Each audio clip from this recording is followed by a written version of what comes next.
Folks, Black Star Network is here. Oh, no punches! I'm real revolutionary right now. Black power. Support this man, Black media. He makes sure that our stories are told.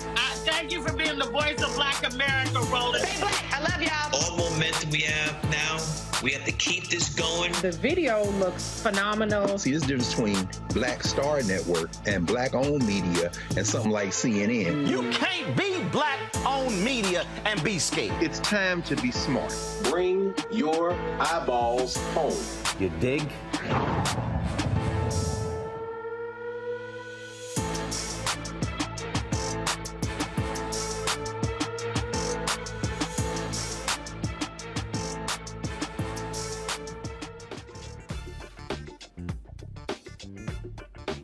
Anniversary of the white domestic attack on the U.S. Capitol. Here's what is coming up on the Black Star, Roland Martin Unfiltered, streaming live on the Black Star Network. Day 4 of the drama in the House. Kevin McCarthy moving closer to getting the votes to become the Speaker, but he failed on a 13th try. The House is adjourned till 10 p.m. It may happen tonight. It may not.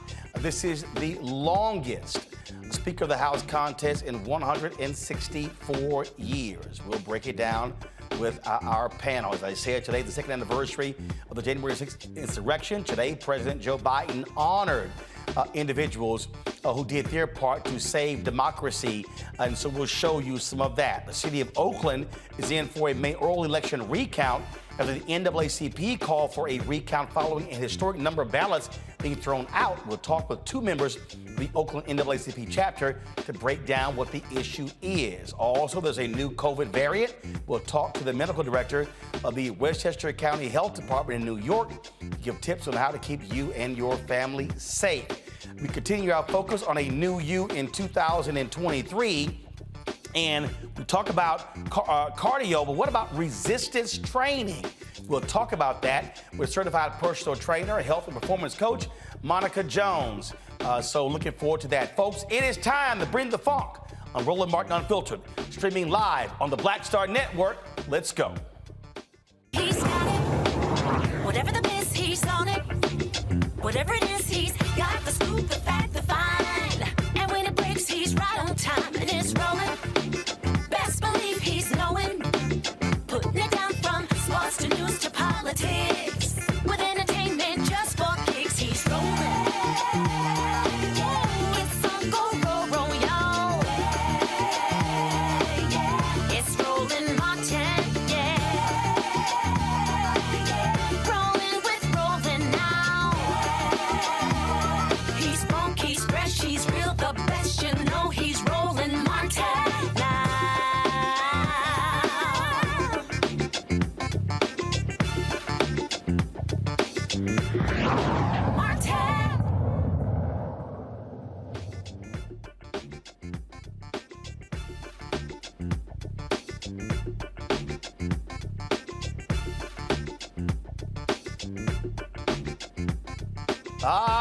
The Republicans continue their crazy nonsense on in the House, where they have yet to elect a speaker. 13th vote.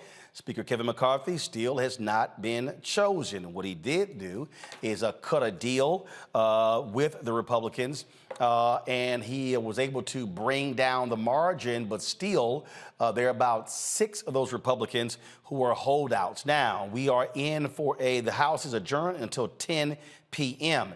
If 2 of those 6 choose to support McCarthy, then he will have the votes necessary to be the Speaker of the House. This is the longest bid for House leadership in 164 years.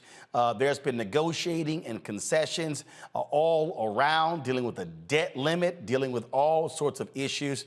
There's even one report that says that if they go so far, there are some Republican moderates who may cross over with the Democrats when it comes to repealing some of these promised concessions. Folks, it's all kind of drama. So it's animated talk on the floor. It's all kind of different stuff. It's craziness as abound there of course, in the House. And so we're just watching this thing unfold. Joining us right now, political analyst and strategist Brianna Cartwright. She joins us right now. Our panel is Kelly Bethea, communications strategist, Michael Imhotep, host the African History Network show, Matt Manning, civil rights attorney.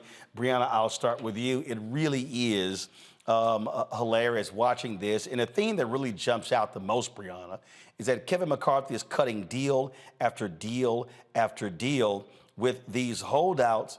But here's the problem. 90% of his caucus wants him. 10% are holding out. So you keep cutting deals, you're going to be pissing off some people who are in the 90%. And so, again, when you look at what could happen, he could cut all the deals he wants to. But remember, Democrats have 212 members. If 6 Republicans, moderate Republicans, who are in purple districts cross over, they can scuttle any deal that's cut. Absolutely. And that'd be another precedented moment. And I would love to see Jeffries lead. I don't think that's going to happen. The original people, even these 6, they were elected from their constituents basically to create chaos.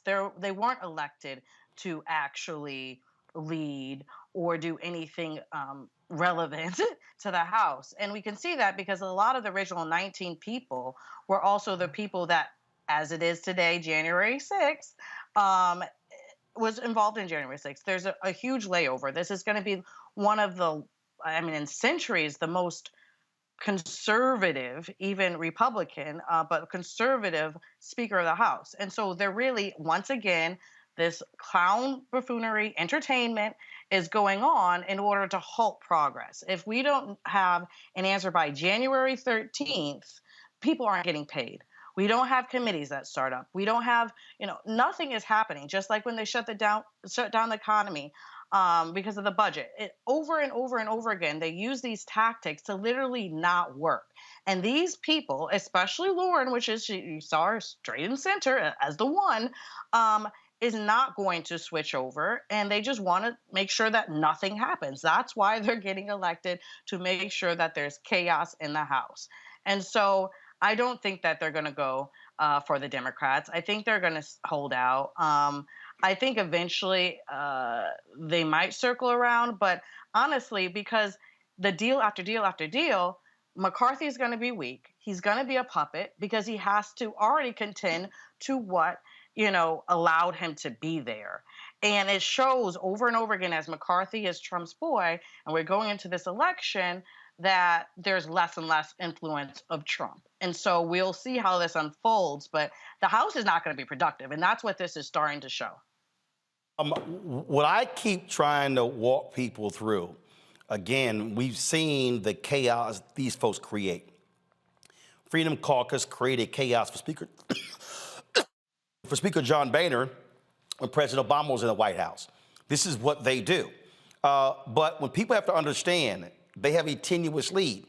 You do have Republicans who are conservative, but they also want to get reelected. And so they won by very narrow margins. They're going to be under pressure to make the right call, because if they vote in the future with the hard right, it's going to fail over in the democratically controlled Senate, and those votes will be held against them when it's re-election time in 2 years. Absolutely. I think that's very important.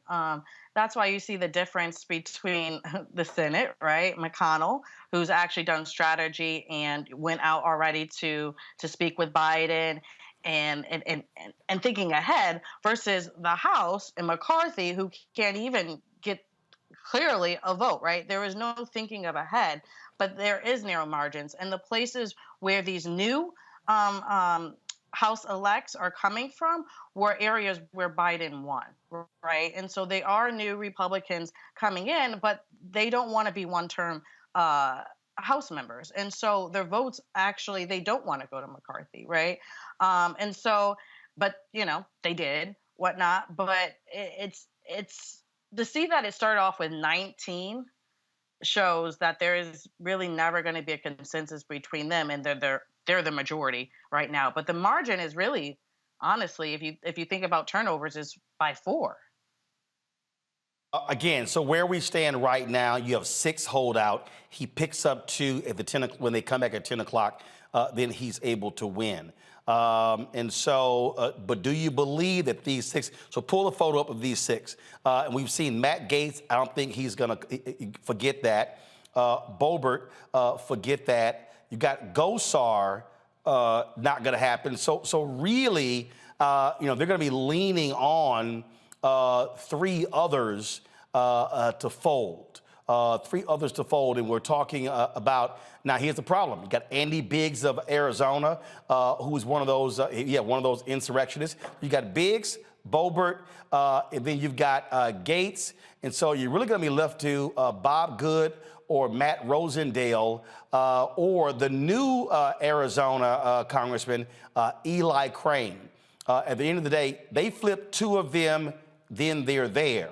So I wouldn't be surprised if they're leaning hard on Crane and leaning hard on Rosendale, because the other 4 have been very adamantly against Kevin McCarthy. Absolutely. And I think the focus to be on Arizona would be the most advantageous, because it is, as we saw from the last election, the state that can go possibly more purple. And so the fact that it's in limbo and that it did so well, despite it being a time for it not to do well, maybe they'll think about the constituents, and maybe they'll realize that the constituents want stuff to actually get done. And so maybe they'll say, okay, we've held out enough. We did our job.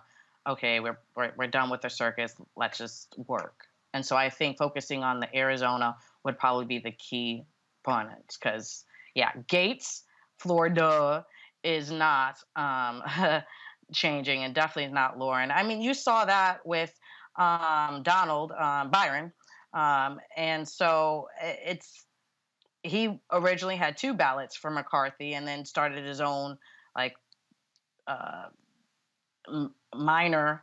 I mean, there's only originally, I think, 6 people behind him, but his minor race for himself to be speaker. And honestly, I'm surprised, because a lot of the people, I would say, at least some of the people who did not vote for McCarthy, they would even say, well, it's not ready for him to bow out. I would think after the 3rd ballot, they would just put someone else on the ballot and say, you know what, thank you so much. But look, I mean, but their strategy is proving effective, because the bottom line is he survived 13. They whittled it down to 6. They pick up 2. Boom, he's speaker. And so I don't think it's that effective. I think that the Republicans already decided that they weren't going to go against him, that they were going to say that there was one, and the extremists are pulling it. I think on the other side, the conservatives who actually want to be moderates and not have such an extreme house could pull away and say, okay, well, they did that, now we want this. I don't know how effective it is. I mean, they did allow for enough concessions, I suppose, and we'll see how many more concessions they did. But I think it's because McCarthy got assured that there wasn't going to be anybody who really ran against him. And I think that's the number one problem, that there should have been someone else that was a strong proponent against him. All right, Brianna Cartwright, we sure appreciate it. We'll see what happens in a few hours. Thank you. All right, going to the break. We come back. We'll talk to my panel about this as well, folks. Be sure to download the Black Star Network app, available on all platforms: Apple phone, Android phone, Apple TV, Android TV, Roku, Amazon Fire TV, Xbox One, Samsung Smart TV. Also, support us by joining our Bring the Funk fan club. Your dollars make it possible for us to do what we do. Check in money orders. Go to P.O. Box 57196, Washington, D.C. 20037-0196. Cash App, $RM Unfiltered. PayPal, R Martin Unfiltered. Venmo is RM Unfiltered. Zelle, Roland at RolandSMartin.com. Roland at RolandMartinUnfiltered.com. And be sure to get your copy of my book, White Fear: How the Browning of America is Making White Folks Lose Their Minds. Available at all bookstores. You can also download it on Audible. We'll be right back.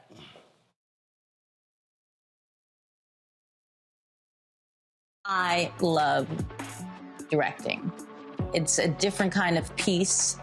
I do believe that the 30 years I was acting was to prepare me for what I'm supposed to be doing and that what I really am good at. But when you were acting, were you even thinking about directing? Nope. Were you, so what the hell happened? If you had asked me 15 years ago, I probably would have said, no, I don't know.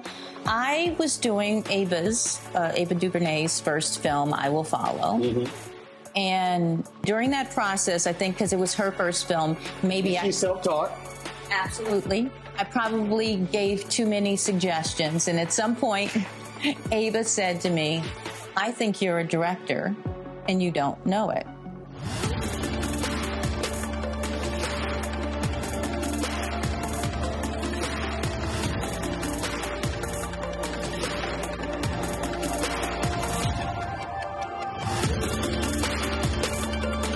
When you talk about blackness and what happens in black culture, we're about covering these things that matter to us, speaking to our issues and concerns. This is a genuine people-powered movement. There's a lot of stuff that we're not getting. You get it, and you spread the word. We wish to plead our own cause. Too long have others spoken for us. We cannot tell our own story if we can't pay for it. This is about covering us. Invest in black-owned media. Your dollars matter. We don't have to keep asking them to cover our stuff. So please support us in what we do, folks. We want to hit 2,000 people, $50 this month, raise $100,000. We're behind 100,000, so we want to hit that. Y'all money makes this possible. Checks and money orders go to P.O. Box 57196, Washington, D.C. 20037-0196. The Cash App is $RM Unfiltered. PayPal is R Martin Unfiltered. Venmo is RM Unfiltered. Zelle is Roland at RolandSMartin.com.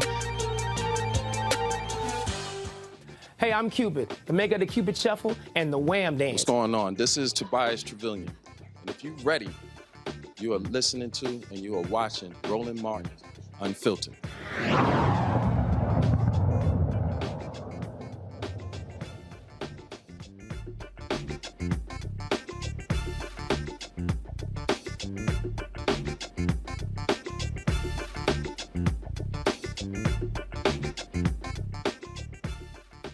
All right, let's get right to it, Kelly, Michael, and Matt. All right, first up, Michael, we're watching this thing unfold. And again, what really jumps out the most is you're seeing the dysfunction of the Republican Party. It's also going to be a precursor for how they're going to operate, increasing the debt ceiling, any future votes, you name it. Mm-hmm. This is what you're going to see. I keep telling people, keep it, pay attention, because you're going to have anywhere from 6 to 10 Republicans who are not in hard right districts who are going to be watching this thing unfold. And if this thing goes too far right, they could cut their own deal. And so this is where people are about to see the chess pieces move, where you got these Freedom Caucus, these 20 members. You might have this contingent of 6 to 10. I'm not going to call them moderate Republicans because they're not moderate. They're just simply not as hard right as the others who may align with Democrats for legislation moving down the road. Yeah, Roland, Happy New Year to everybody, by the way. On January 1st, I spoke at King Solomon Baptist Church here in Detroit for the Kwanzaa celebration. And that's the same church that Malcolm X delivered the ballot or the bullet April 4th, 1964. And I warned people how crazy Republicans were going to be, okay? How crazy the governing was going to be, but also trying to choose a Speaker of the House of Representatives. Now, I didn't know it was going to go 14 rounds. I knew it'd be crazy. I didn't know it was going to go 14 rounds. But this is a precursor to what's coming. What's coming? The Lincoln Project, they just, in the last couple of days, they revived this campaign. They have Kevin McCarthy's picture next to a head of lettuce, okay, like they did in England with Liz Truss, who was prime minister from September 2022 to October 2022. They're asking who's going to last longer, a head of lettuce or Kevin McCarthy. And it's also important to understand, this is the second year anniversary of the January 6, 2021 insurrection. And you had 139 traitors in the House of Representatives who voted not to certify the 2020 presidential election results. And many of these people, almost all of them, are members of the Freedom Caucus, who the 20 who are holding out. But also, it's important to understand that a lot of these people are voting for, well, basically all of them are voting for, the rest are voting for Kevin McCarthy. So I think what's important for African Americans to do is we got to focus on kicking these people out of office in 2024, because it's going to be very hard to get meaningful legislation done when crazies are in power like this. And this is we say this all the time, Kelly, why voting matters. When I interviewed Congressman Stephen Horst for the other day, this is what he said. He said, we lost by 7,000 votes, we would be in the majority. And every vote counts. Boebert only won by 250 votes.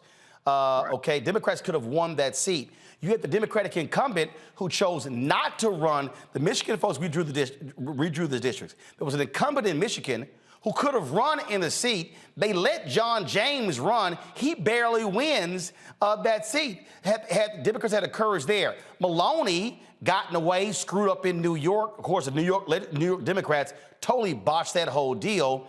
And so they opened the door for the Republicans to pick up, 4 or 5 seats there. So we wouldn't be in this position, again, based upon if Democrats had done their job, but also had folks voted. And so this really is showing people what happens when one vote combined with others can change history. Listen to learn. This is at the risk of democracy. It's at the risk of things actually being done in Congress, right? Because we are on day 4 of this circus of trying to, get somebody into the seat of Speaker of the House when only this many people don't want him there. And the irony is not lost on me that these 20 people, these 20 people are the same ones who are talking about draining the swamp and clearing stuff out and making things more efficient. And they are the very people who have essentially become the swamp to make this democratic process even less efficient than it is and will be under Republican rule. So that irony is not lost on me, and it shouldn't be lost on anyone in this audience. But you're right, every vote matters. And unfortunately, this is an incredibly hard lesson to learn in this way, because it's literally going to stop the progress that American people need, that frankly American people voted for on either side of the aisle, all for the sake of ego and clout chasing at this point. The thing here, Matt, the folks in the Freedom Caucus, they don't mind blowing stuff up.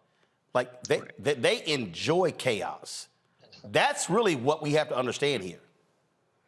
Yeah, I think that's exactly right, because that's their brand. I mean, that's what they've sold, right? I mean, kind of to Kelly's point, we're going to come in and drain the swamp and change the way things are done. But I think she's 100% right in that they are playing into a lot of the same things that they've said that Democrats have done. But beyond that, I mean, their own constituents are having issues with this. I heard on NPR this morning that people in Boebert's district are exasperated that it's taking this long to get a Speaker of the House and get Congress to business. And I think that's what the people should really take from this, is how our political processes allow a very small contingent of people to hijack the whole process. I mean, the idea that 20 people can keep Congress from working is absurd, right? Because the average American has to go to work. So for them to be playing these games and not to work is really a problem. And I ultimately think it's going to have a negative effect for them down the road, because they're showing that they're just as willing to play in the very games that they decry Democrats for allegedly playing, all for the sake of ego. Oh, absolutely. And I just think that, again, what people need to understand, I keep telling folks, save for a couple of things, I don't foresee anything of significance getting done over the next 2 years with these Looney Tune folks in charge, Michael. Absolutely. All you have to do is look at what happened in the 117th Congress. Overwhelmingly, these Republicans who were in office consistently voted against our own interests. They voted against the George Floyd Justice and Policing Act. Okay, that vote was 220 to 212, March 3rd, 2021. Every Republican in the House of Representatives voted against the bill. The one Republican who voted for it, he said he made a mistake. He put out a tweet, said he made a mistake. He was going to change his vote. They voted, every Republican in the House and the Senate voted against the John Lewis Voting Rights Act. Every Republican in the House and the Senate voted against the Inflation Reduction Act. They voted against the American Rescue Plan. And unfortunately, I just saw Byron Donald's face on TV and talk about Isaiah T. Montgomery of 2023. This brother is a total embarrassment. And I hope you re-air this weekend, Roland, the interview you did with him to show everybody how crazy he is. This brother voted against our own interests. And I use the term brother very loosely. This brother's a traitor. I'm sorry. But he voted, he told you, he voted against the American Rescue Plan. It lifted 1 million African-American children out of poverty. It saved the American economy. So, and he also voted to invalidate the votes of 16.9 million African-Americans who voted for Joe Biden and Kamala Harris. Oh, you got to put his face up. Oh, go research this brother. And when you interviewed him, I hate to take it here, but when you interviewed him, Roland, I watched it live, and I said, I wonder if he is, and I went to his campaign, I went to his little Twitter page. Sure enough, he's married to a white woman. I knew it. I knew it. Not because, no. What that? See, this is his mindset. No, just follow me. This is his mindset. This is white supremacy through ventriloquism. But hold up, but is it? Wait, hold on. Wait. Tim Scott married to a black woman. Well, that's true. Hold on. No. Tim Scott married to a black woman, if I'm correct, and he stood with Trump. He campaigned for Herschel. So, right, so what's the point? And Herschel, no, I was following.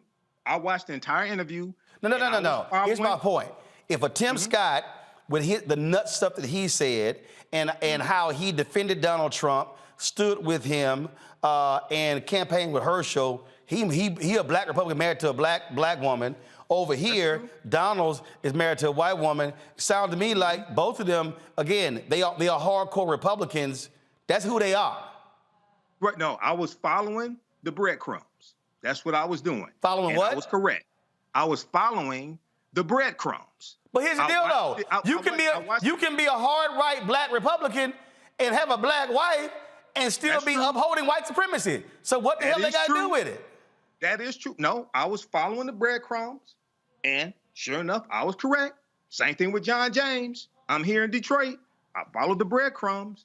Sure enough, I was correct. Okay. Sometimes I'm wrong, but this ain't one of those times. So explain Tim Scott. You can't explain Tim Scott. He's Isaiah T. Montgomery as well. He just ended up marrying a black woman. No, you can't. And that's the whole point. It ain't got nothing to do with him having a white wife. He chose to align with a hard right MAGA Republican Party. That's the point. Yeah, he did. And undermine and block the George Floyd justice. Yes, he did. With a black wife. Absolutely. So he advanced what? You said he advanced what? He advanced white supremacy. That's all I'm saying. Oh, absolutely. But what I'm saying is, who the hell the wife is, it don't matter. If you align with MAGA GOP, you are choosing to align with white supremacy. Got to go to a break. I'll be right back on Roland Martin Unfiltered on the Black Star Network.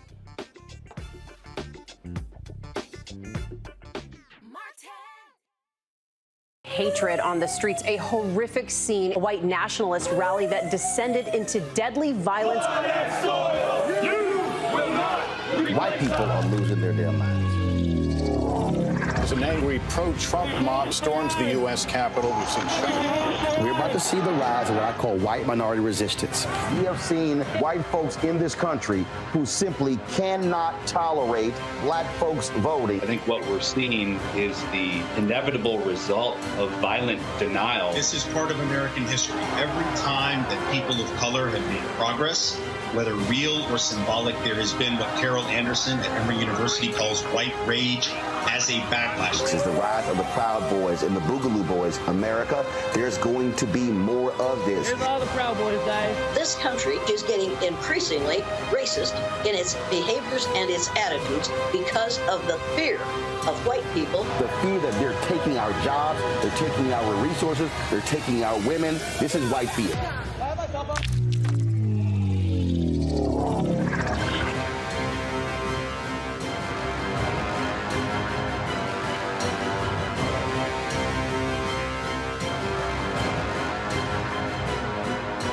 Next on the Black Table with me, Greg Carr. The Supreme Court is back in session. God help us all. It is no exaggeration to say that this current session could completely reshape this country and redirect our future for generations to come. And not in a good way. We invite Dr. Valencia Watkins and Professor Angela Porter, our legal roundtable, back to the show to put it all in perspective. That's on the next Black Table. Please don't miss it. Right here on the Black Star Network. Hi, I'm Eric Nolan. I'm Shantae Moore. Hi, my name is Latoya Luckett, and you're watching Roland Martin Unfiltered.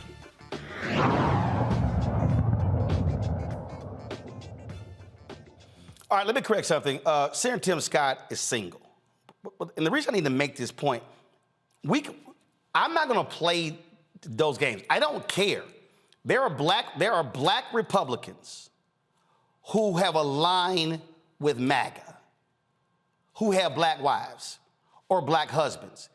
So I don't care if Byron Donalds' wife is white. I don't care if Byron Donalds was single. I don't care if John James' wife is white or if he was single. Byron Donalds apparently went to FAMU and graduated, I think, from Florida State.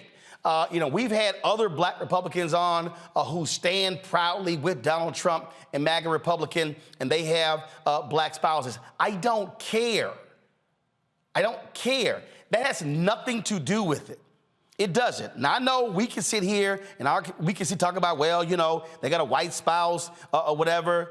No, it doesn't matter. That individual is how they're choosing to align.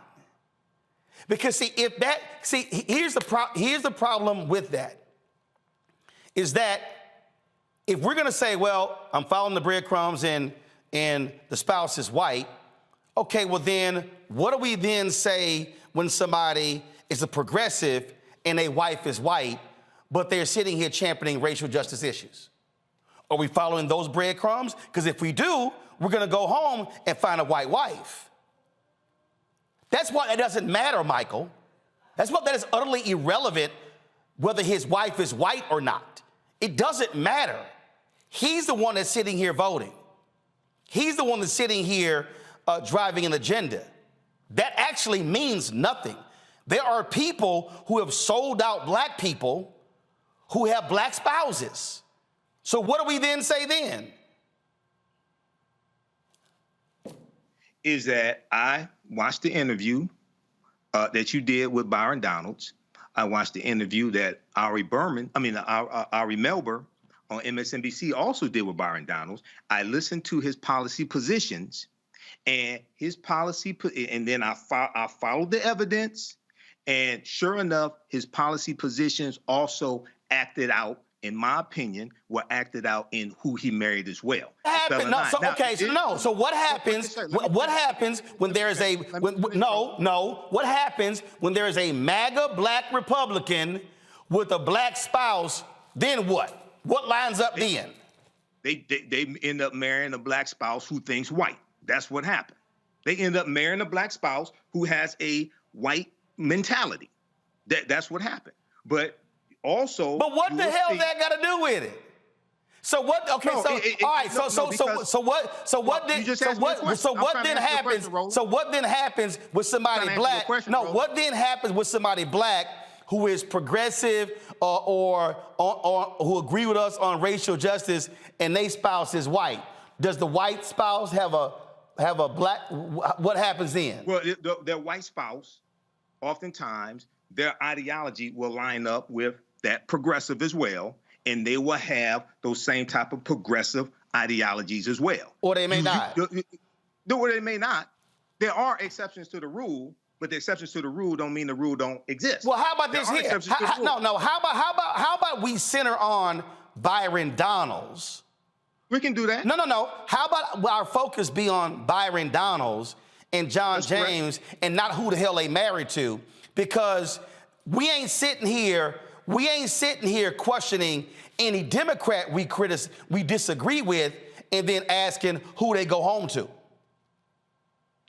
We can do that if you like. No, but we're not. No, but we don't. But no, are we? But no Democrats voted to overturn the 2020 presidential No. election. And what I'm saying is, we don't need to play that ridiculous game on who their spouse is. How about we focus on them? I am focusing on them. But why you bring up the white wife? I'm also focusing on mentality. That's irrelevant. It's utterly irrelevant. Roland, you just asked me a question. It's irrelevant. You just asked me a question. Just let me finish. It's irrelevant and nonsensical. No, because their mentality influences the policies they support, and their mentality also influences who they end up with. And if you look at this and pay attention, Roland,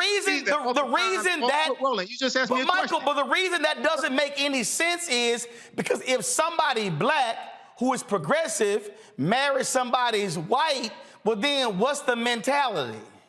Because oftentimes that white person they marry will have the same type of progressive will embrace the same type of progressive policies and have the same type of progressive mentality. Right. So their progressive mentality or progressive ideology is not based upon them being a white woman or a white man. It's their ideology. You are concurring with what I'm saying. No, what I'm saying is if we're gonna have a conversation about how somebody is voting, what their ideology is, the position is, how about we stick to them and not who the hell they married to?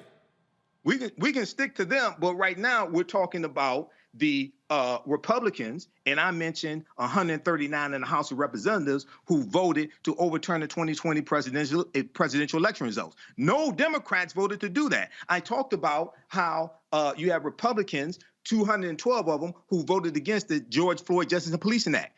No, basically almost all of the So are we bringing up any of the other spouses of the Republicans who voted to see who's married to Latino or Asian, are we doing any of that?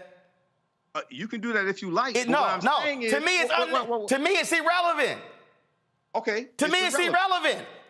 It's irrelevant to you, but I'm also dealing with policy, and I laid out. No, you're not dealing with policy. You're dealing with them married to a white woman. No Republicans in the House or the Senate voted for the Inflation Reduction Act. You think that's not policy? No Republicans in the House or the Senate voted for the John Floyd Justice and Policing Act. You can't. No, Michael. So you can't sit here and try to do a dance by saying, "Oh no, I'm talking." No, Michael. You can't say I'm talking about policy, but he married to a white woman. No, you're not. Mentality influences the policies that you support. Period. Your mentality. But you don't even know what her mentality is. Whose mentality? Do you know the mentality of Byron Donald's wife?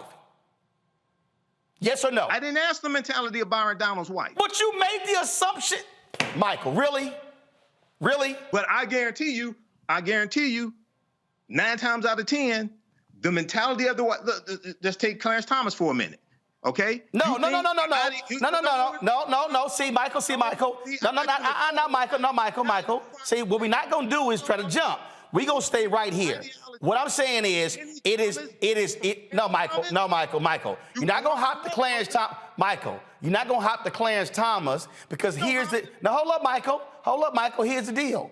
Clarence Thomas's mentality predated his wife. So that ain't got nothing. That ain't got nothing to do with it. His wife in the 1980s. Michael, this is real simple. No, Michael. Her mentality and his lines up. No. Here's the deal. That's nonsense. You can't say they don't, if we're gonna, yes, I can. If we're gonna sit here and focus on what Donald's is doing, we're gonna focus on Donald's and not who Donald's is married to. And we're gonna wait a minute. Unless you got like a campaign ad with your spouse in it. Oh hell, Michael. Michael, every damn candidate runs out there with their spouses. So you open it up. You open it. Oh no, don't get mad at me because I kick in the door. Michael, that's not opening up. That's ridiculous. Because I kick in the door. This 2023 player. But don't get mad at me because I kick in the door. No, what I'm saying is, what you're saying is utterly nonsense. It ain't kicking the door in. What he chooses to do. The ideology. You follow. Michael, you talking about mentality lines up with the policy. Michael, That's Michael. That's Michael. They end up with, and they have the same type of mentality. That's nonsense. Tell me, Michael. That's nonsense. This real simple. This real simple, Michael. Michael, this is very. Michael, this is very. No, they don't. Hell, James Carville and Mary Matlin married to each other, and they are diametrically opposed. So they got nothing. It has nothing to do.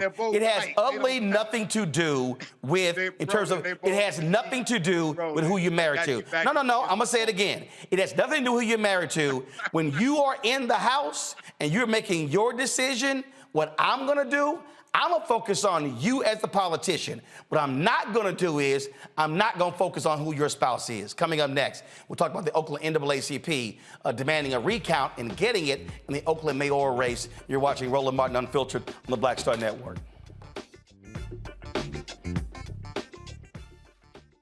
On the next A Balanced Life with me, Dr. Jackie, it's time to tie up those loose ends. Setting yourself up for balance, success, and even prosperity in the new year. Financial expert Pamela Sams joins our panel.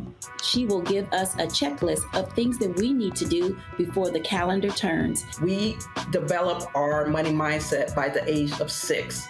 And so we have our sometimes 6-year-old self still operating in the background of our money scripts. That's next on A Balanced Life on Black Star Network. I'm Deborah Owens, America's Wealth Coach, and my new show, Get Wealthy, focuses on the things that your financial advisor and bank isn't telling you, but you absolutely need to know. So watch Get Wealthy on the Black Star Network.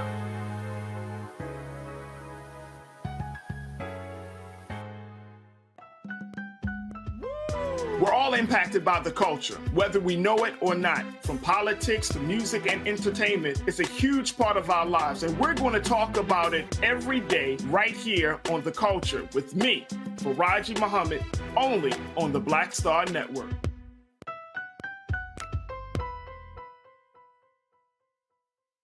Next on the Black Table with me, Greg Carr. The Supreme Court is back in session. God help us all. It is no exaggeration to say that this current session could completely reshape this country and redirect our future for generations to come. And not in a good way. We invite Dr. Valencia Watkins and Professor Angela Porter, our legal roundtable, back to the show to put it all in perspective. That's on the next Black Table. Please don't miss it. Right here on the Black Star Network. You want me to do something crazy, but I don't know what to do. I'd rather just sit here. Hi, this is Cheryl Lee Ralph, and you are watching Roland Martin, Unfiltered. I mean, could it be any other way? Really? It's Roland Martin.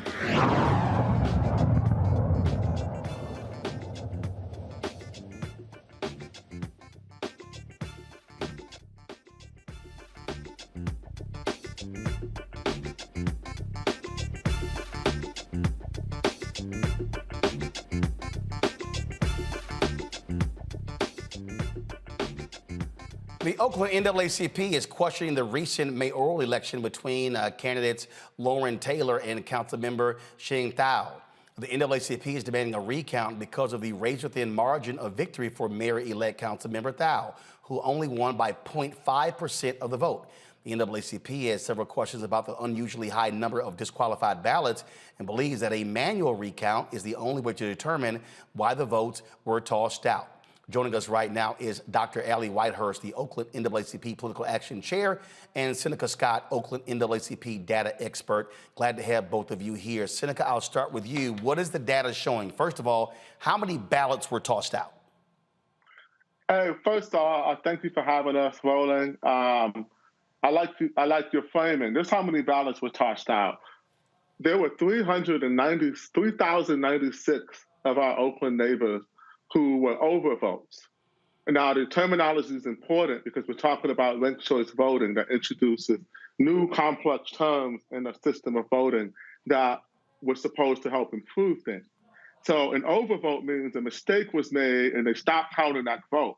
And ranked choice voting means you have multiple choices. In this case, you had up to 5 choices between 10 candidates to rank in order for Oakland mayor. So the number of votes that were disqualified at some point in time where they didn't continue completely were 3,096 overvotes and between 300 to 400 missing signatures or mismatched signatures that we don't have the exact number because we only get the county-wide number and we have to extrapolate. So first of all, has any reason been given why they were tossed? Has the reason been given for what? Why those ballots were not counted? Yes. And was that? Go ahead. I'm sorry. That's what we're looking for. So here's the central question about overvotes. An overvote means a mistake was made. So I'm going to try to break it down in this example. I ran for Oakland mayor. My name is Seneca Scott. I got 6th place. So let's say you voted for Seneca in 1st place, then you voted for Seneca again for 2nd place, and then you voted for Lauren Taylor for 3rd place. I get the 1st vote, and then because a mistake was made, that ballot is tossed in the overvote trash bin. Lauren never received the continuing ballot, even though the voter intent was clear. And what we're after is the county registrar has the discretion to create what's called a duplicate ballot. In the case where a voter's intent was clear, but there was a mistake like the one I just described that would otherwise disqualify it. And that's what we're after. There were no duplicate ballots made. And there are hundreds, if not thousands, of ballots that were disqualified where the voter intent was potentially clear. So that's the first pile. The second pile, and you're talking about 677 votes. And when you have an election decided by 677 votes, and there's 3,400 or so votes in the trash, these aren't votes, these are neighbors who intended to have their voices heard. And the county registrar's office is, by law, supposed to make every effort to count every vote. And it looks like what they did is, when in doubt, throw it out. So we need to look at them and make sure that they count and do what they were supposed to do and see who really won this election. I mean, obviously, when you talk about this razor-thin margin, this jumps out, Allie. And so what feedback have y'all gotten? Is there going to be a recount? There are some places where you have an automatic trigger of a recount. And so what's going on here? Well, right now, we are very pleased that the Alameda County supervisors have decided to take this matter up at a meeting on next week. There was a special meeting yesterday, and it appears that 4 of the supervisors who were there agree that there needs to be a manual recount, given what we are faced with right now. So Alameda County is going to have to make the decision. Are there not, though, like a lot of places, they actually have procedures in place that triggers automatic recount. So there's no automatic recount in the law there in Oakland? No. Election code. Say it again, Seneca? We don't have that in our election code. So we could be decided by 1 vote and they would just certify it. So if you don't have that, well then what authority does the commission have to order a recount? So what is the basis of your request? What's the legal basis of your request? So I'll give you the legal basis of our request is this. I don't know if you know this, but right after the election, I was one of the first people in the city of Oakland to call questions to the algorithm used. And although we faced some early rounds of ridicule for questioning election integrity, it's January 6th, so you get the joke. But it turns out we were right, and there was, in fact, an algorithm error, and it overturned a school board election in which a Black man was supposed to have won who was the incumbent, and he lost. And so since when they did the election again, and with the correct algorithm, and he won, and his was even more narrow, it was decided by less than 50 votes. He actually won. So now he has to sue to overturn a certified election to get his school board seat that he rightfully won, even though they certified the election with an algorithm error. So you can get how complex and how problematic this is in a place where we should have confidence in our democracy and our vote count. So the meeting is when next week? Tuesday. Tuesday, yes. So, Allie, if the commission goes against your request, is the Oakland NAACP planning to sue? We feel very confident that the supervisors will vote to move forward based on the discussions that were had yesterday. So right now we're just focused on kind of the next step, what oversight might occur during the manual recount. So we're just positive because, we've started this journey and that's where we are right now. Gotcha. All right, then. Well, we certainly will look to see what happens next Tuesday. Thank you. All right. Thanks a bunch. Matt, I want to go to you. This is one of the reasons why, again, voting rights, civil rights, lawyers absolutely matter. We've seen this in so many other places as well, because if you don't study these election laws, then we see what can actually happen. Absolutely. And I think, that's a lot of the genesis behind several states and several political subdivisions using ranked choice voting, the idea that it increases democracy by allowing people to have more than one individual choice and just making it binary.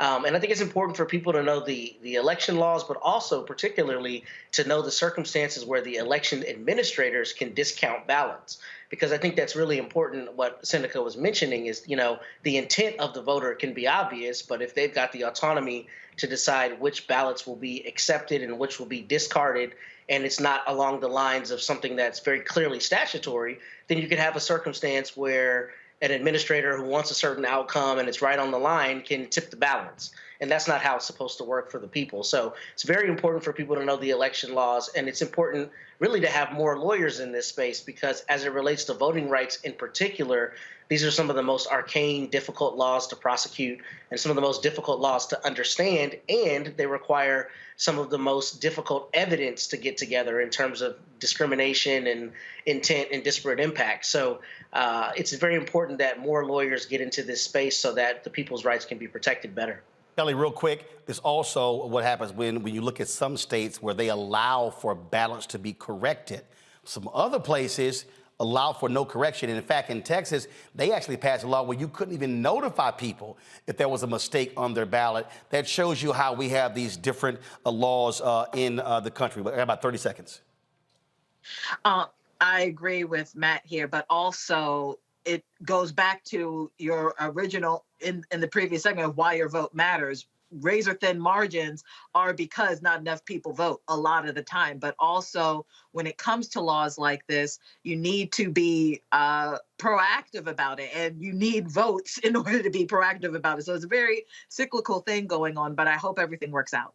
All right, got to go to a quick break now. We come back. Today is the second anniversary of the insurrection trying to overthrow the government on January 6, 2021. Today, President Biden saluted heroes on that day. We'll show you what took place at the White House. Don't forget, download the Black Star Network app, Apple phone, Android phone, Apple TV, Android TV, Roku, Amazon Fire TV, Xbox One, Samsung Smart TV. Support us by joining our Bring the Funk fan club. Your dollars make it possible for us to do what we do, and that is to cover the stories that matter. And so our goal is to get 20,000 of our fans contributing annually $50 each. That's $4.19 a month, 13 cents a day. Check your money order, go to P.O. Box 57196, Washington, D.C. 20037-0196. Cash App, $RM Unfiltered. PayPal is R Martin Unfiltered. Venmo is RM Unfiltered. Zelle is Roland at RolandSMartin.com, Roland at RolandMartinUnfiltered.com. And of course, get a copy of my book, White Fear, How the Browning of America is Making White Folks Lose Their Minds. Available at Ben Bella Books, Amazon, Barnes & Noble, IndieBound, Bookshop, Chapters, Books A Million, Target. You can also get it through your favorite black bookstore or download your copy on Audible. We'll be right back. When you talk about blackness and what happens in black culture, we're about covering these things that matter to us, speaking to our issues and concerns. This is a genuine people-powered movement. There's a lot of stuff that we're not getting. You get it, and you spread the word. We wish to plead our own cause too long have others spoken for us. We cannot tell our own story if we can't pay for it. This is about covering us. Invest in black-owned media. Your dollars matter. We don't have to keep asking them to cover our stuff. So please support us in what we do, folks. We want to hit 2,000 people, $50 this month, raise $100,000. We're behind 100,000, so we want to hit that. Y'all money makes this possible. Checks and money orders go to P.O. Box 57196, Washington, D.C. 20037-0196. The Cash App is $RM Unfiltered. PayPal is R Martin Unfiltered. Venmo is RM Unfiltered. Zelle is Roland at RolandSMartin.com. I love directing. It's a different kind of piece. I do believe that the 30 years I was acting was to prepare me for what I'm supposed to be doing and that what I really am good at. But when you were acting, were you even thinking about directing? Nope. Were you? So what the hell happened? If you had asked me 15 years ago, I probably would have said, no, I don't know. I was doing Ava DuVernay's first film, I Will Follow. Mm-hmm. And during that process, I think because it was her first film, maybe She's self-taught.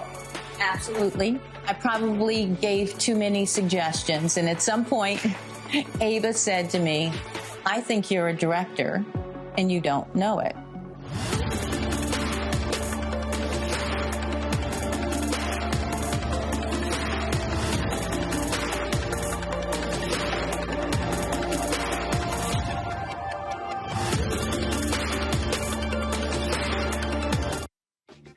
What's up, everybody? It's Godfrey, the funniest dude on the planet. Hi, I'm Israel Houghton. Apparently, the other message I did was not fun enough. So this is fun. You are watching Roland Martin, my man, Unfiltered.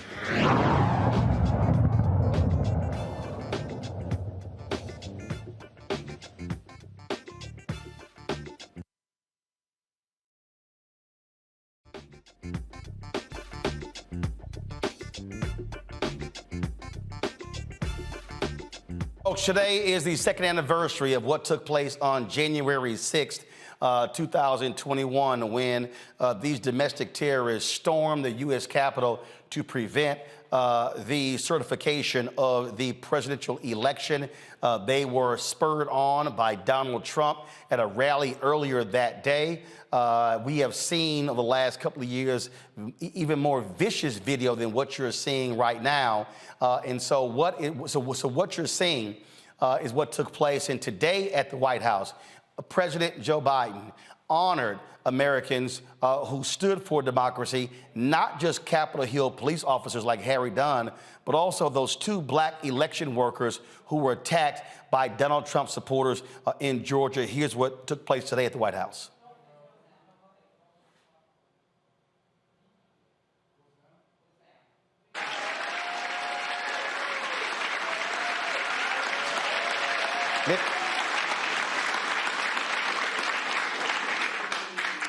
Inspired by the voting rights legacy of her beloved Atlanta, Lady Ruby Freeman viewed her civic duty as a Fulton County election worker as a sacred mission to ensure the people of Georgia could exercise their fundamental right to vote freely and fairly.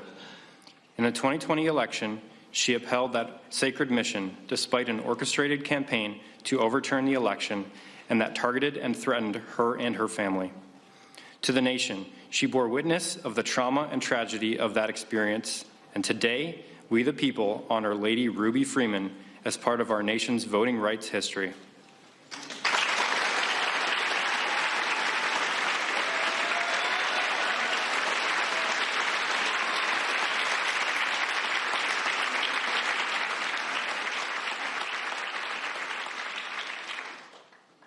Folks, it wasn't just Ruby Freeman on that day. Also, there were police officers who, of course, were attacked on January 6th. We know, of course, that many of them suffered various injuries. Go to my iPad, please, and I'm going to play for you some remarks in a second when President Biden, when he acknowledged Harry Dunn, of course, who was one of the folks. You've seen this brother in a lot of different interviews since then, talking about what took place that day. If y'all have it, go ahead and roll it. Bear the day's facts for history. In his advocacy on behalf of officers battling lasting trauma, is helping to ease the stigma around mental health in our nation. For defending the citadel of our democracy and for seeking truth and healing, we the people honor U.S. Capitol Police Private First Class Harry A. Dunn.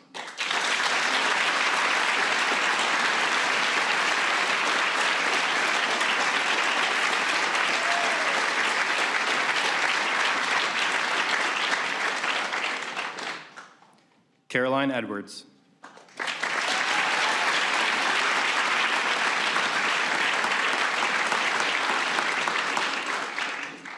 The granddaughter of proud military veterans, Caroline Edwards left a corporate career to follow in their footsteps, serving our nation. On January 6, 2021, she helped stop advancing insurrectionists even after being knocked unconscious in the mob's first brutal surge. She has also fought for colleagues as a police union board member and peer counselor, and her congressional testimony will help ensure their valor is never forgotten. For her courageous defense of our democracy and service to fellow officers, we the people honor U.S. Capitol Police Officer Caroline Edwards.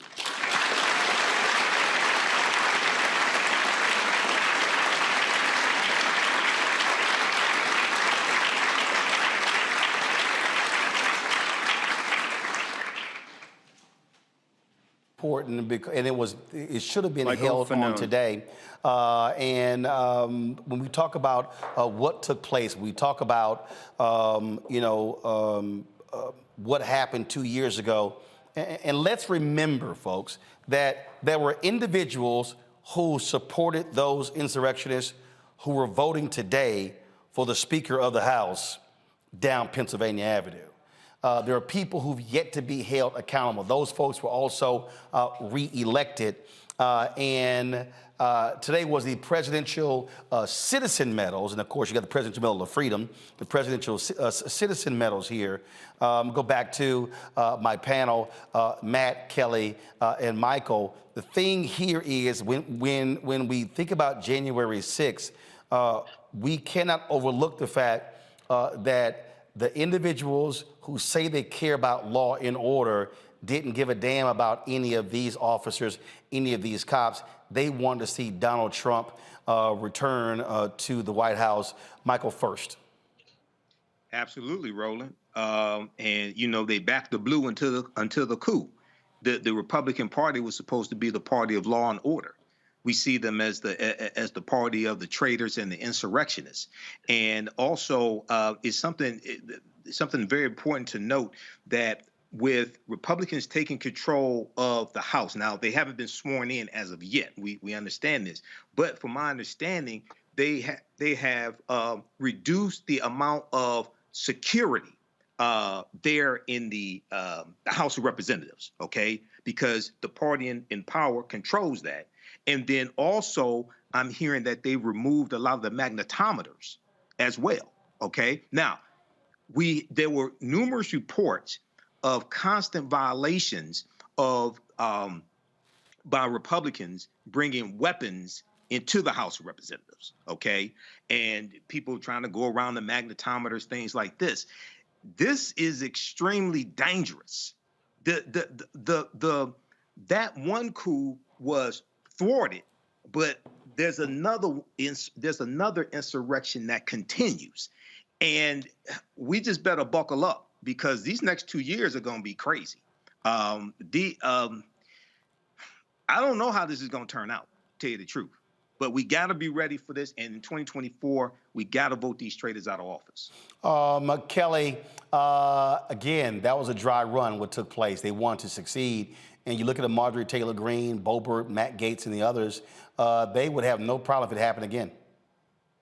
Absolutely none, which is scary. It is absolutely terrifying because on top of the fact that it very well could happen again, you have their constituents supporting that. So it's not just about congressmen and people on the Hill who simply don't like Democrats and the like. You have people who backed them, which is how they got to the Hill in the first place, who will also support this. They are the ones who stormed the Capitol, not the congressmen themselves. And they were fed lies by the congressmen and by Trump. and by these MAGA supporters. And it, again, I keep reiterating how it's scary.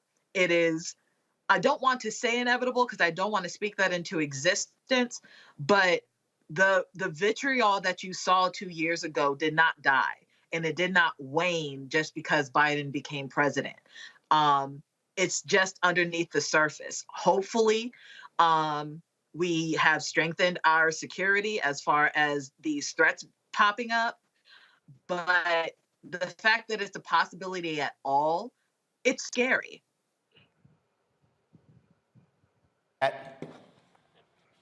Yeah, I think it's scary. And I think what's particularly insidious about these politicians who are leveraging it is that they don't have to get their hands dirty. I mean, since I saw Josh Hawley, give a power fist to the crowd and then walk into Congress and then run away, hours later, it's probably been the politician I hate the most, because I just think it is abhorrent that people who sit in this ivory tower can try to foment this and leverage what is already going on out there and getting worse and worse and worse, and then know that they don't have to get their hands dirty. And that, to me, is, I think, the most insidious thing and also the most dangerous thing. Because what you're dealing with is you're dealing with mob mentality, and you're dealing with people who have these ridiculous, horrible, supremacist ideas that are being leveraged by the politicians that know they're leveraging them, but are the ones in power and who can act like they're just at arm's length. And that's the thing that I think is so dangerous about this. And that's what I think will make this continue to metastasize and be a bigger issue for years to come. And that's also why I think it's incumbent on the Democrats, as they have, to ring that bell even stronger, and to take the fact that in this last election, a lot of these election deniers and people who kind of had some of this ideological thought were soundly denied. So it's a good thing, because hopefully that means there are some people out there on both sides of the aisle who are just fed up with things getting this crazy and want to allow it to go too much further. And in fact, this is a video that a GOP accountability group released today.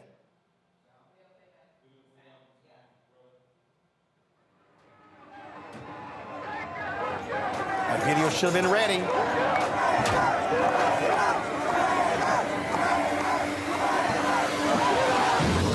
Good morning, everyone, and welcome to News 4 Today. The president is set to take the stage at 11 a.m. this morning. This election was stolen from you, from me. There's no way that Trump lost this election. Fraud. Fraud. Fraud and fraud. Fraud. Corrupt. Corrupt. Corrupt. Our country is under siege. We're going to the Capitol to make your voices heard. A Senate who don't give two shits about the people, we're coming in after them. Yeah. This is our building. All these politicians, we're not going to fucking stop. We are not stopping until we take our country back. Because you'll never take back our country with weakness. You have to show strength, and you have to be strong. The time to act is now. We know the military is on our side right now. We know that these people are ready to go. When you catch somebody in a fraud, you're allowed to go by very different rules. We must stop the steal, and you better do it before we have no country left. No, do I think Biden will be in office? No, I do not, because these people, including myself, will not allow it to happen. We will come together as a militia, like our founding fathers said we could, and crush tyranny. You will have an illegitimate president, and it's time that somebody did something about it.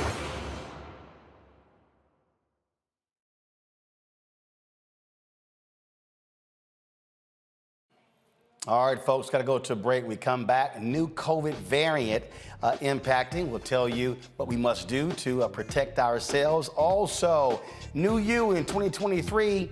Sure, cardio is great, treadmill, elliptical. What about resistance training? Monica Jones will talk about that. Lots more to discuss right here on Roland Martin Unfiltered, right here on the Black Star Network. Back in a moment. Hatred on the streets, a horrific scene, a white nationalist rally that descended into deadly violence. White people are losing their damn minds. As an angry pro-Trump mob storms the U.S. Capitol, we're about to see the rise of what I call white minority resistance.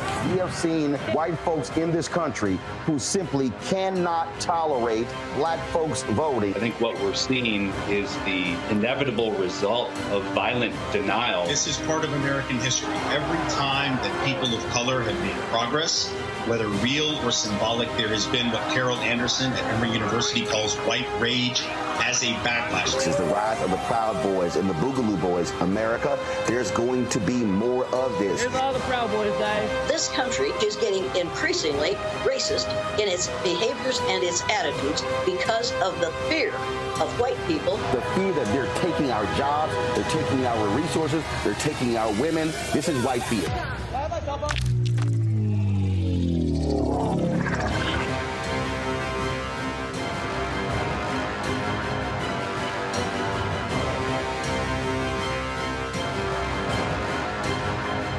Next on the Black Table with me, Greg Carr.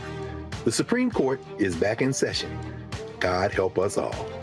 It is no exaggeration to say that this current session could completely reshape this country and redirect our future for generations to come. And not in a good way. We invite Dr. Valencia Watkins and Professor Angela Porter, our legal roundtable, back to the show to put it all in perspective. That's on the next Black Table. Please don't miss it. Right here on the Black Star Network. Y'all know who Roland Martin is. He got the ascot on, he do the news. It's fancy news. Keep it rolling. Right here. Rolling. Roland Martin. Right now. You are watching Roland Martin, unfiltered. I mean, could it be any other way? Really? It's Roland Martin.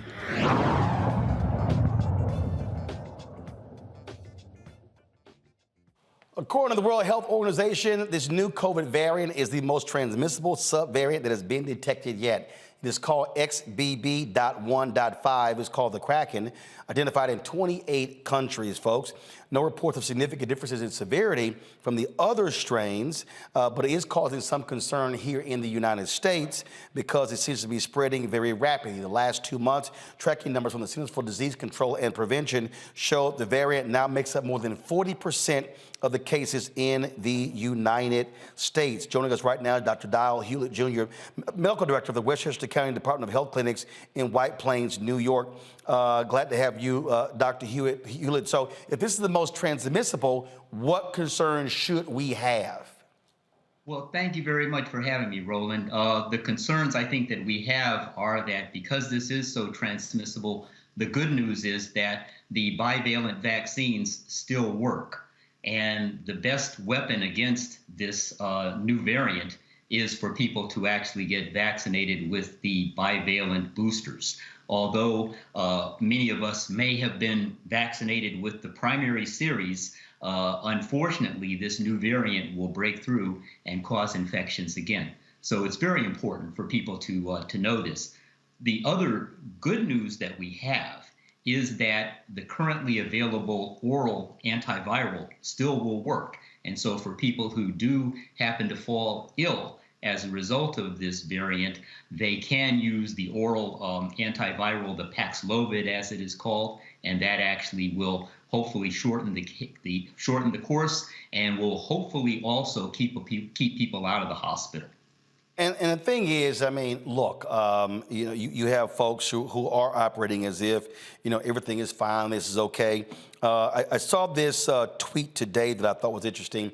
Go to my iPad, please. It says, testing wastewater from planes found that almost all flights had passengers with COVID.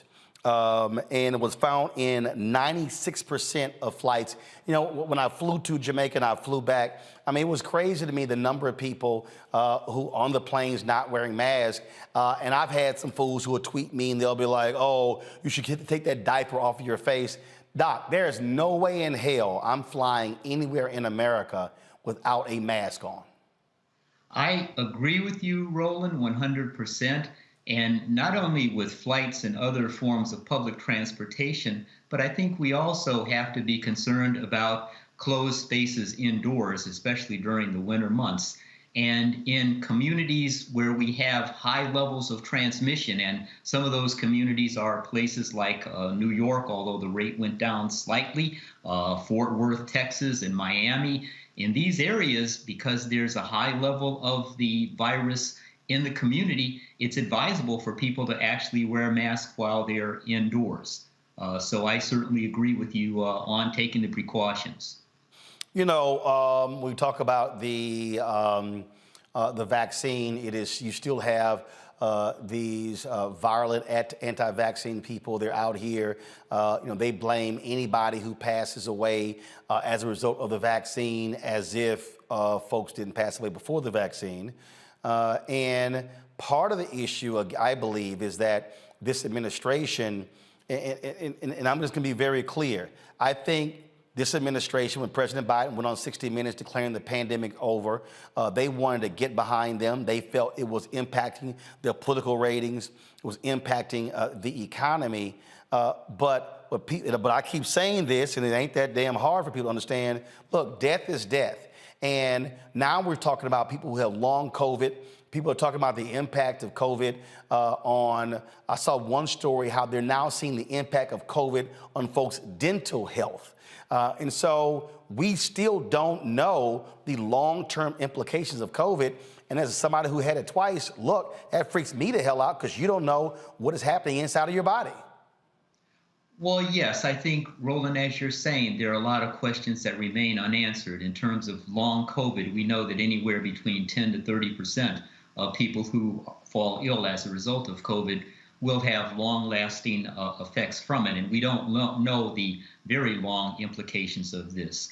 We're very concerned about our children, obviously, because some of our children also have long COVID, and some of our children have become seriously ill. I understand a lot of the issues related to some of the advice that has been given out of fairness to our regulators and out of fairness, I think, to our politicians. One of the problems with infectious diseases is that it's a moving target.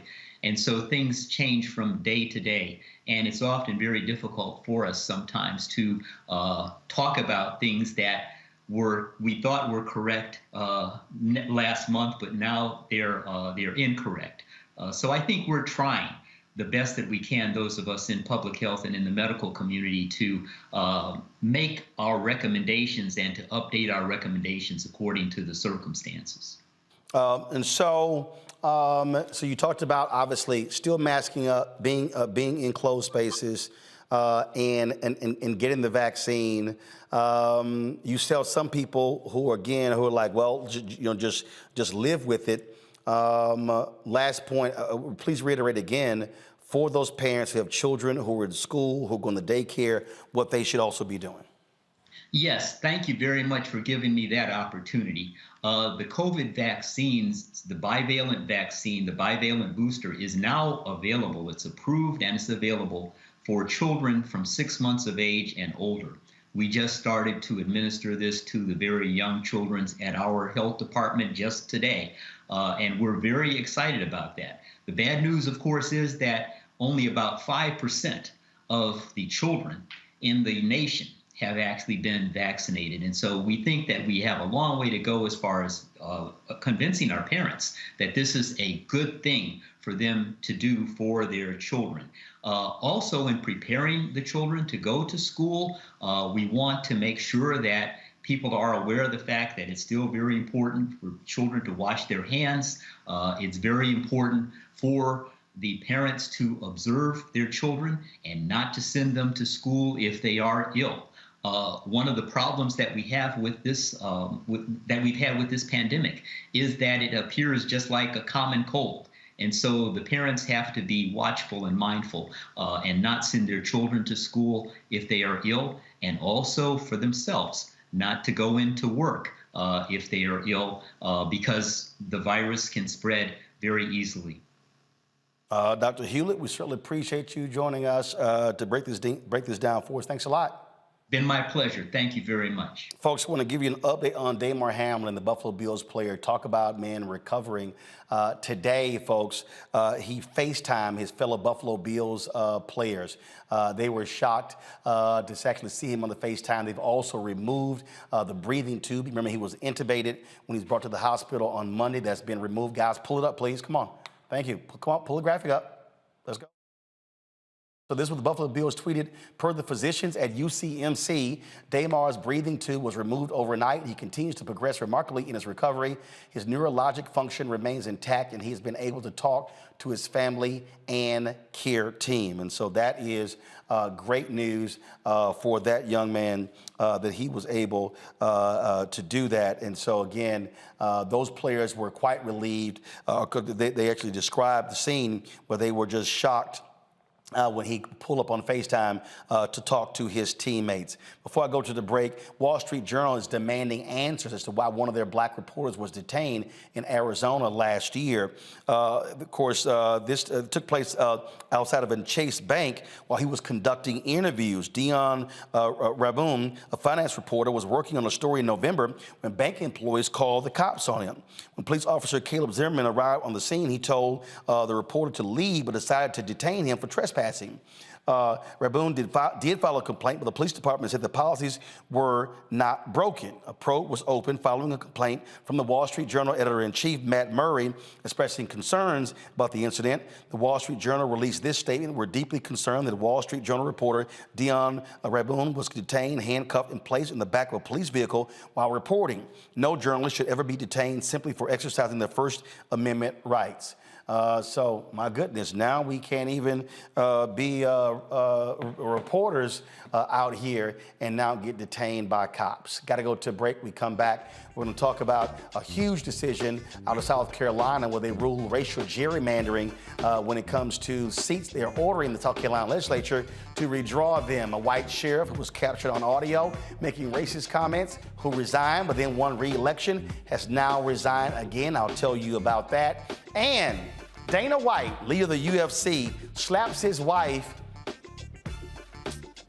It's amazing how many main people in mainstream media are ignoring that.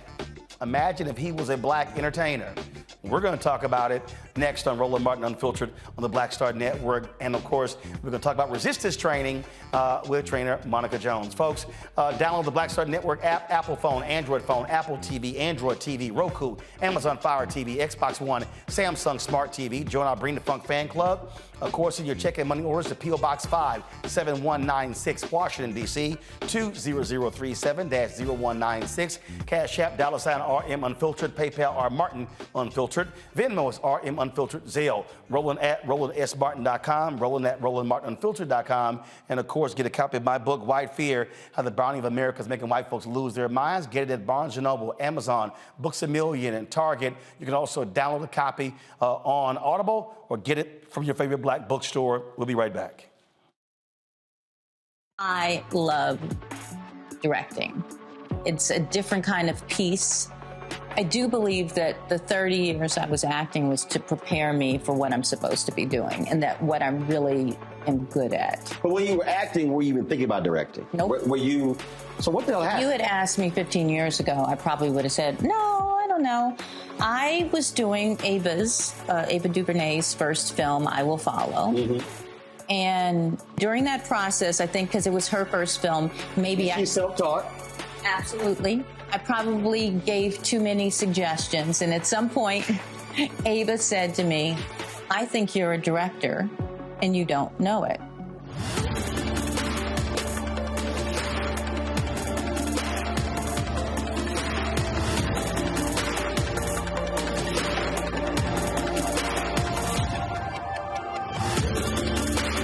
On the next A Balanced Life with me, Dr. Jackie, it's time to tie up those loose ends. Setting yourself up for balance, success, and even prosperity in the new year. Financial expert Pamela Sams joins our panel. She will give us a checklist of things that we need to do before the calendar turns. We develop our money mindset by the age of 6.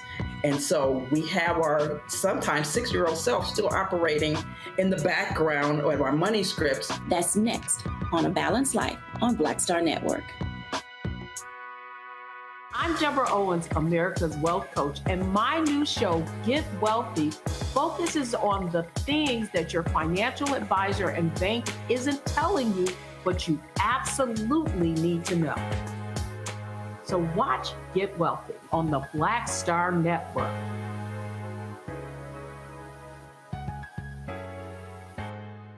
Hi, I'm BB Winans. Hey, I'm Donnie Simpson. What's up? I'm Lance Gross, and you're watching Roland Martin Unfiltered.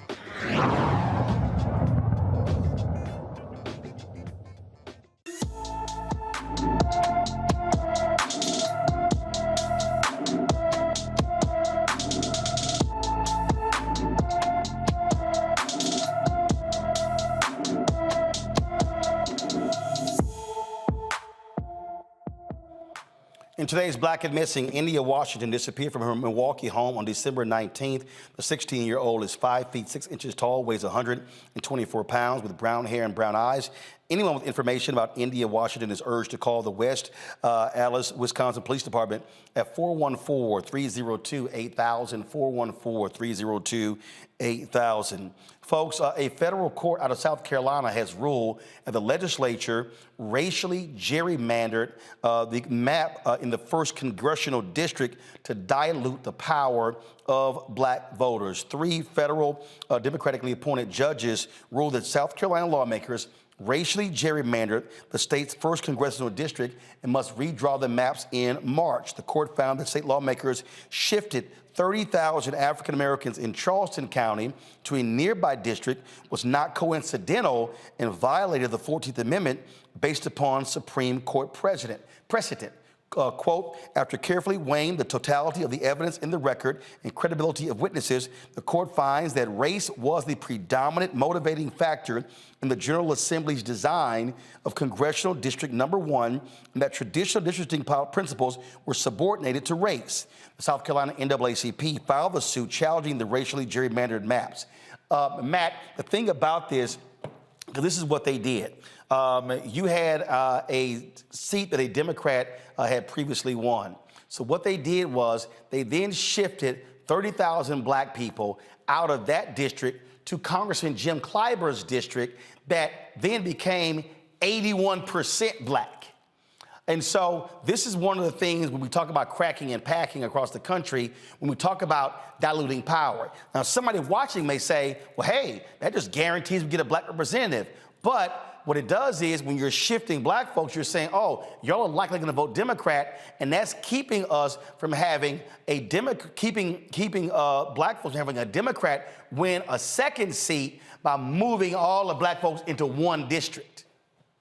Yeah, that's exactly right. And I think what goes along with that is the fact that in that statement you read, or I guess in the court's opinion, the court found evidence that race was the predominant factor. So a lot of times what you see is they try to gerrymander and try to obscure race, but there must have been evidence that made it clear that the reason they drew that map was to have a racial composition that violates the law. So I'm glad that this decision came down, because this is what functionally happens. Gerrymandering is probably the most insidious thing as it relates to elections that people don't think about on a daily basis, but it has such a measurable effect on the power of your vote and the ability to win certain districts. So I'm glad that they called this out, and it's especially important that it's South Carolina, because that's a place where you wouldn't necessarily think it would go the right way, but I'm glad they made this decision. Again, it was a federal court. It could get appealed. We'll see what happens. But the Supreme Court previously ruled against that they have no role in political gerrymandering. It's left up to the state Supreme Courts, but they have still been ruling on racial gerrymandering. Let's stay in South Carolina. Well, that state Supreme Court, speaking of them, struck down the 6-week abortion ban there, which is quite interesting here. The majority Republican court decided that abortion remains legal in South Carolina until 20 weeks of pregnancy. It was a 3-2 vote. The majority noted that based upon the state constitution, a person's right to privacy is there, that any limitation on that privacy must be reasonable and afford a woman sufficient time to determine she is pregnant and take reasonable steps to terminate that pregnancy. The thing about this ruling here, Kelly, is that abortion rights lawyers have been studying the protections in state constitutions, and they are filing lawsuits in state courts saying that bans on abortion is violating these state constitutions. And so it's a novel legal strategy. And of course, they were hoping that with the Supreme Court, thinking that it applied across the country, now they must go state by state. This is major because of all states is South Carolina, the state Supreme Court ruling. And so they say, hey, if we won there, this could bode well in other southern states.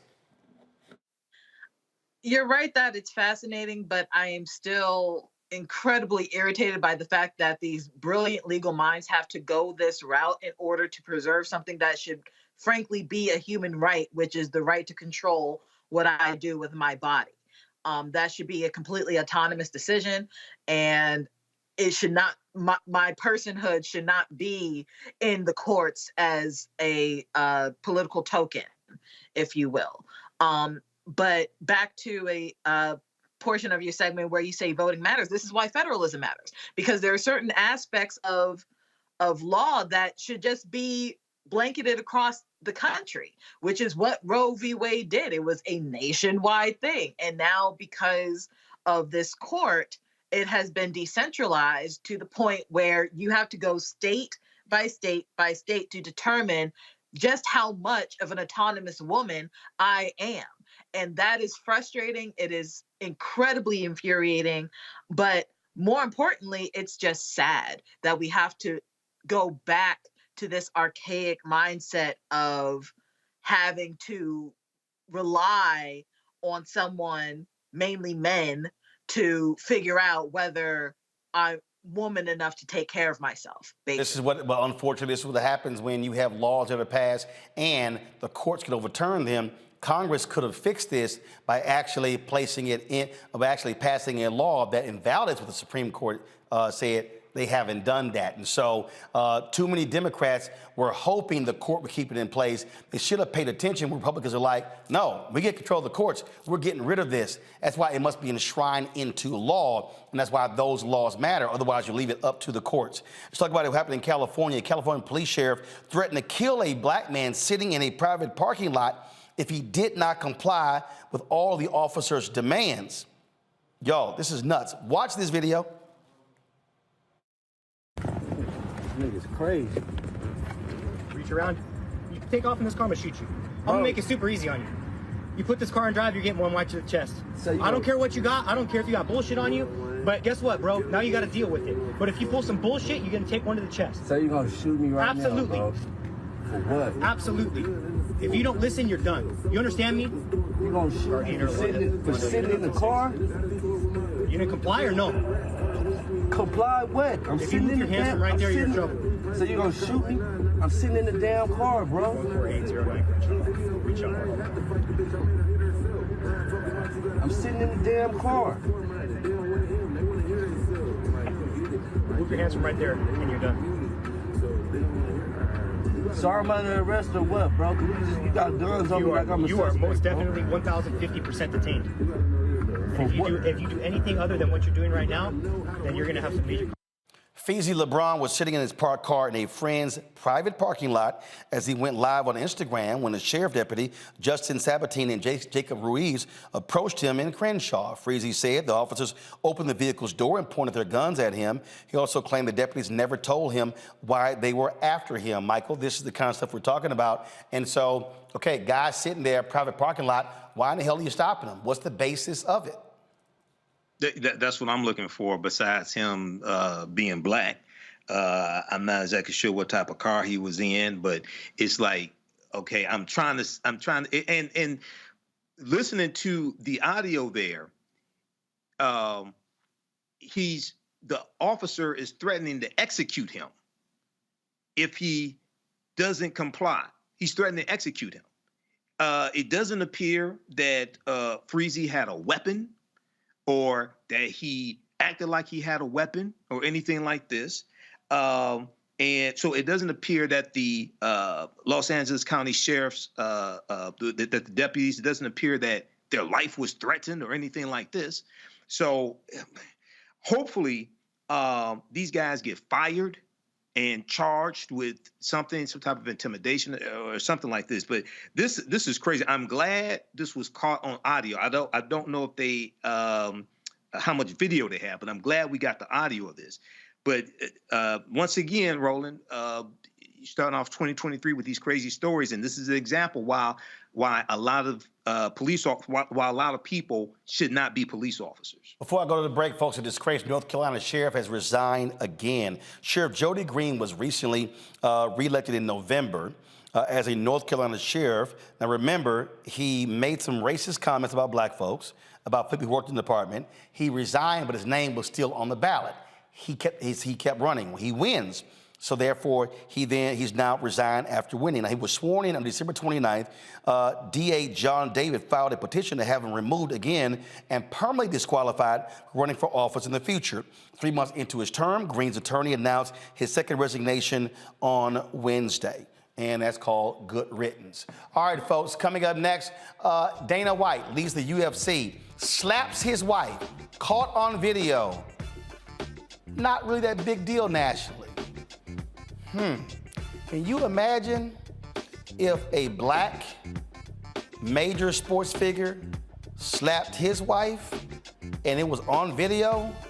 Folk would be this quiet? We'll discuss next right here on Roland Martin Unfiltered on the Black Star Network. Download the app, Apple phone, Android phone, Apple TV, Android TV, Roku, Amazon Fire TV, Xbox One, Samsung Smart TV. Join our Bring the Fuck fan club. See and check in money orders. P.O. Box 57196, Washington, D.C. 20037-0196. Cash App, $RM Unfiltered. PayPal, R Martin Unfiltered. Venmo is RM Unfiltered. Zelle is Roland at RolandSMartin.com, Roland at RolandMartinUnfiltered.com. And be sure to get your copy of my book, White Fear, How the Browning of America is Making White Folks Lose Their Minds. We'll be right back. Hatred on the streets, a horrific scene, a white nationalist rally that descended into deadly violence. White people are losing their damn minds. As an angry pro-Trump mob storms the U.S. Capitol, we've seen shooting. We're about to see the rise of what I call white minority resistance.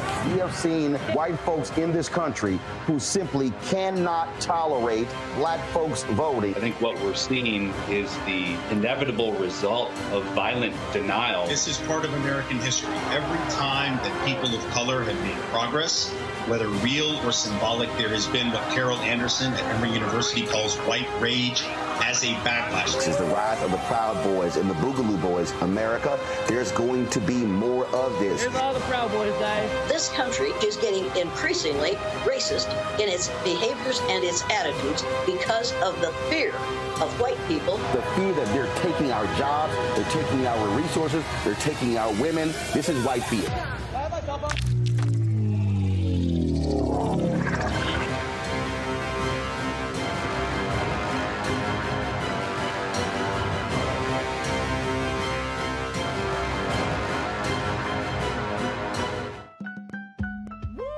We're all impacted by the culture, whether we know it or not. From politics to music and entertainment, it's a huge part of our lives, and we're going to talk about it every day right here on The Culture with me, Faraji Muhammad, only on the Black Star Network.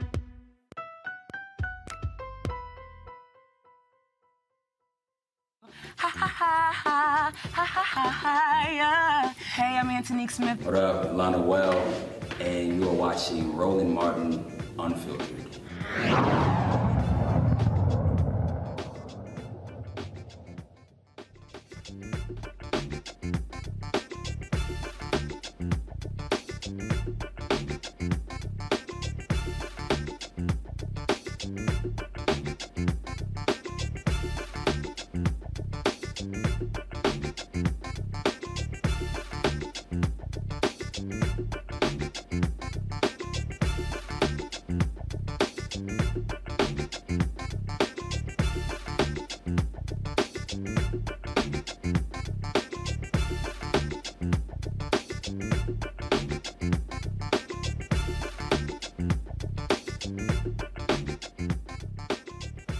All right, folks, Dana White leads the UFC, of course, Ultimate Fighting Championship. Very popular in this country. He's the founder of it. And what's quite interesting is that he went viral for an awful reason on vacation with his wife, and he slaps her. Watch this.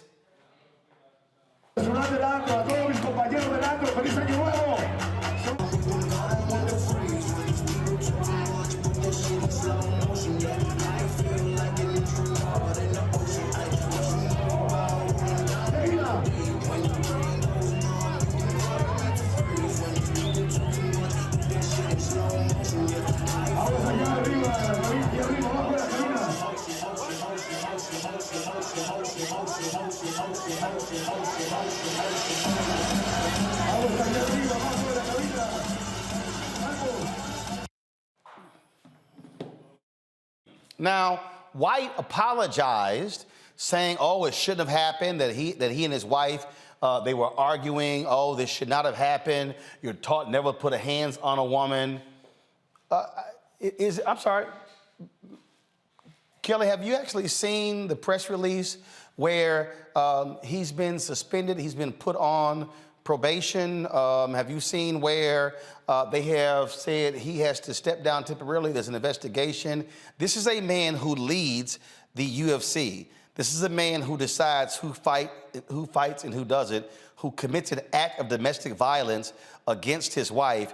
This same week, Chris Beard, head coach of the University of Texas basketball team, he was arrested a few weeks back after he was arrested for domestic violence against his fiancee. She then came out and said she shouldn't have called, it shouldn't have happened. University of Texas said, nah, don't matter. He's gone. He had a 7-year guaranteed contract, $5 million a year for 7 years. He gets fired. But it's interesting how folks are so quiet about Dana White. I mean, it's not surprising that you have someone who is notorious for doing dumb stuff, basically becoming Teflon and getting away with it.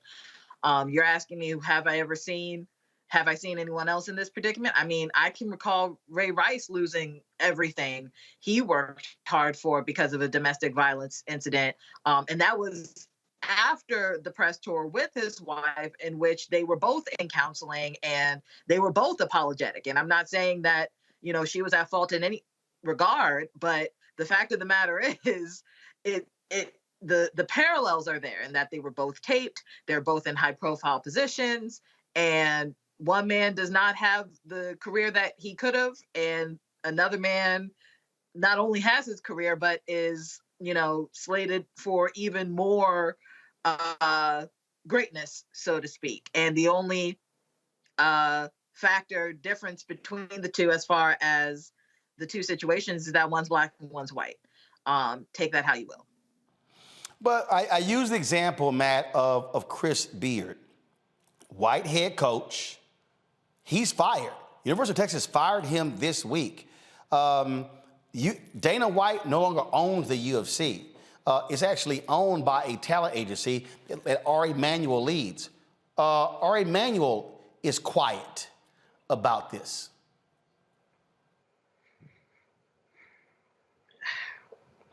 Look, I've prosecuted domestic violence murders and many domestic violence cases. It is a scourge across this country, and it's absolutely something we need to decry.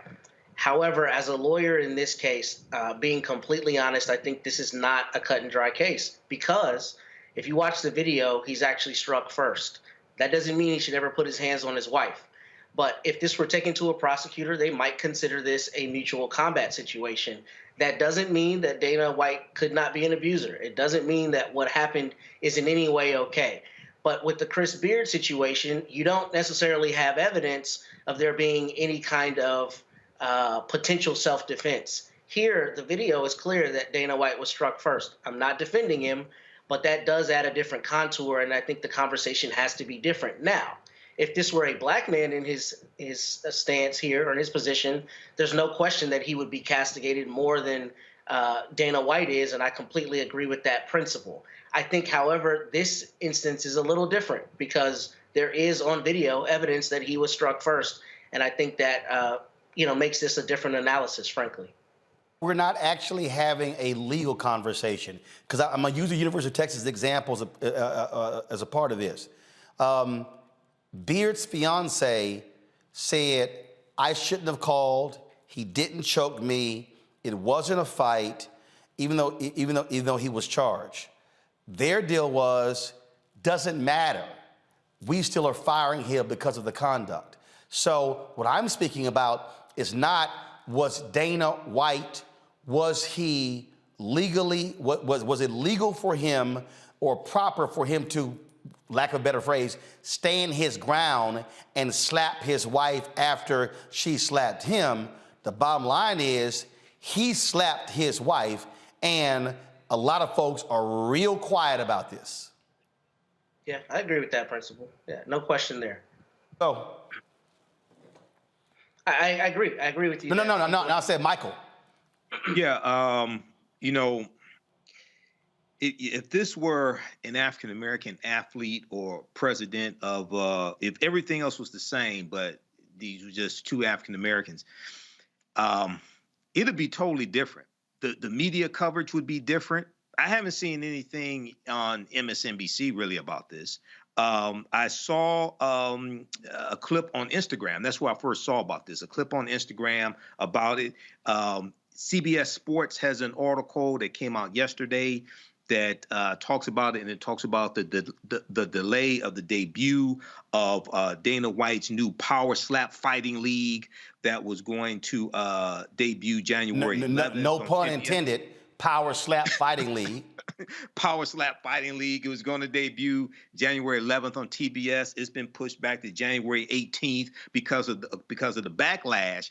But I haven't seen the type of the backlash in the media and even on social media that you would see if these were two African Americans. If we look at it now, it's not exactly the same thing. I understand. But if you just look at Chris Brown and Rihanna, that was everywhere. Yes, they were two celebrities. I totally understand that. But that was everywhere, and it cost Chris Brown a lot in his career. It set him back a lot. With this here, and rightfully so. Yeah, rightfully so. I understand.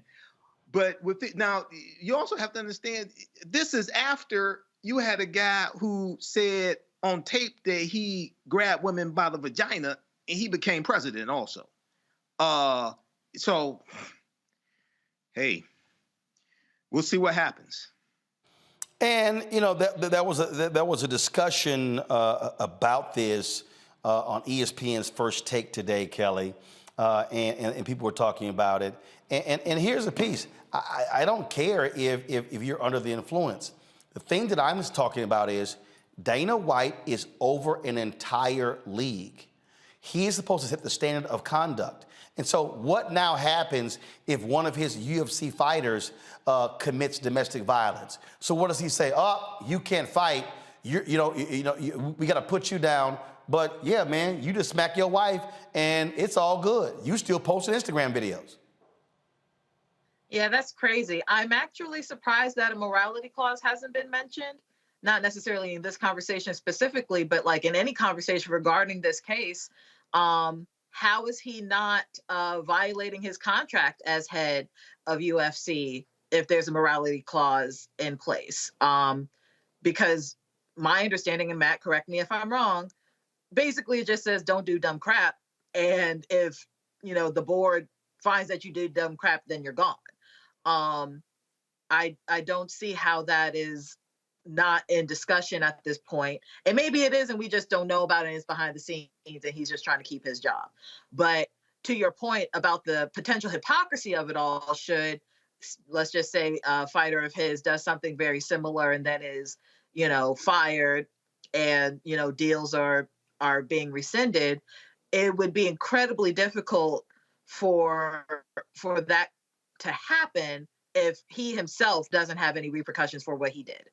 Bottom line is this here, Endeavor, which owns the UFCF, should be a hell of a lot more aggressive in dealing with Dana White. All right, folks, got to go to a break. We come back. We'll talk with trainer Monica Jones, part of our new you for 2023. Look, a lot of people are doing fitness. They're doing cardio. They're walking. They're doing the treadmill. But she said resistance training should be a part of that. And so we'll talk about that next in our Fit, Live, Win segment. Folks, you're watching Roland Martin Unfiltered on the Black Star Network. If you're on YouTube, hit the like button, y'all. We should be easily at more than 1,000 likes. Same thing if you're on Instagram, if you're on Facebook, if you're watching the Black Star Network, hit the like button, hit the share button. And speaking of the Black Star Network, download our app.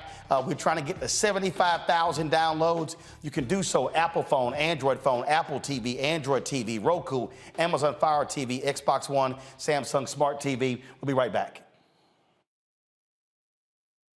When you talk about blackness and what happens in black culture, we're about covering these things that matter to us, speaking to our issues and concerns. This is a genuine people-powered movement. There's a lot of stuff that we're not getting. You get it, and you spread the word. We wish to plead our own cause. Too long have others spoken for us. We cannot tell our own story if we can't pay for it. This is about covering us. Invest in black-owned media. Your dollars matter. We don't have to keep asking them to cover our stuff. So please support us in what we do, folks. We want to hit 2,000 people, $50 this month, raise $100,000. We're behind 100,000, so we want to hit that. Y'all money makes this possible. Check some money orders. Go to P.O. Box 57196, Washington, D.C. 20037-0196.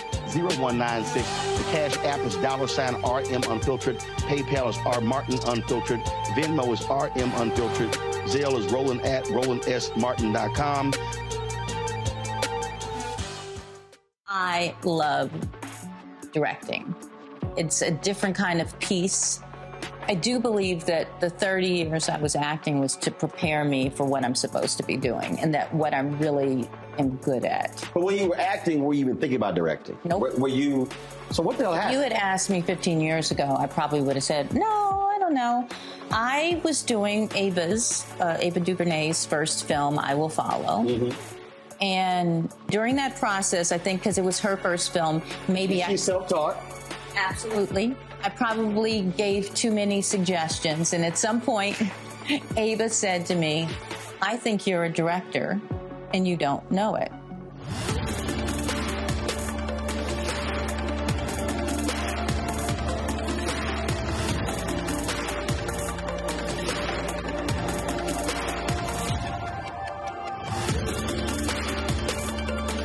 It's Kim Whitley. Yo, what's up? This your boy Ice Cube. Hey, yo, Peace World. What's going on? It's the Love King of R&B, Raheem Devon, and you're watching Roland Martin Unfiltered.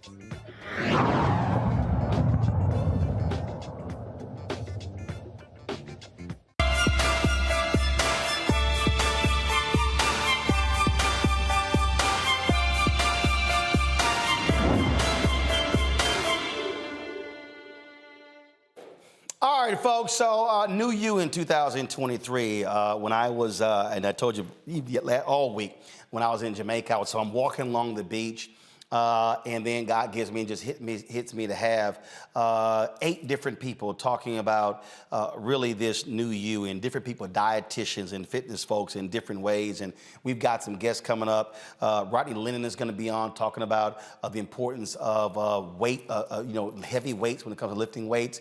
We got Funk Roberts, who's going to be on his program focusing on fitness for men over 50. We've got Miss Olympia Cheryl Grant's going to be on talking about the importance of fitness for women over 50. Dr. Rowe is going to be here with a dietitian. Cootie Mack is going to be with us talking about getting our food stuff straight as well. And of course, this week we've had Jim Jones, we've had Terry Starks, we've had J.J. Smith, and joining us today is my homegirl Monica Jones. Of course, she goes by Train with Mon on Instagram. And so I had you down. So, and I saw you at the Congressional Black Caucus, and I said it was crazy at the Apple party. And what was crazy, y'all, I was like, yo, I said, I've not had her on since I had my TV One show. And so your name was one of the ones that popped up. And so a lot of people are working out.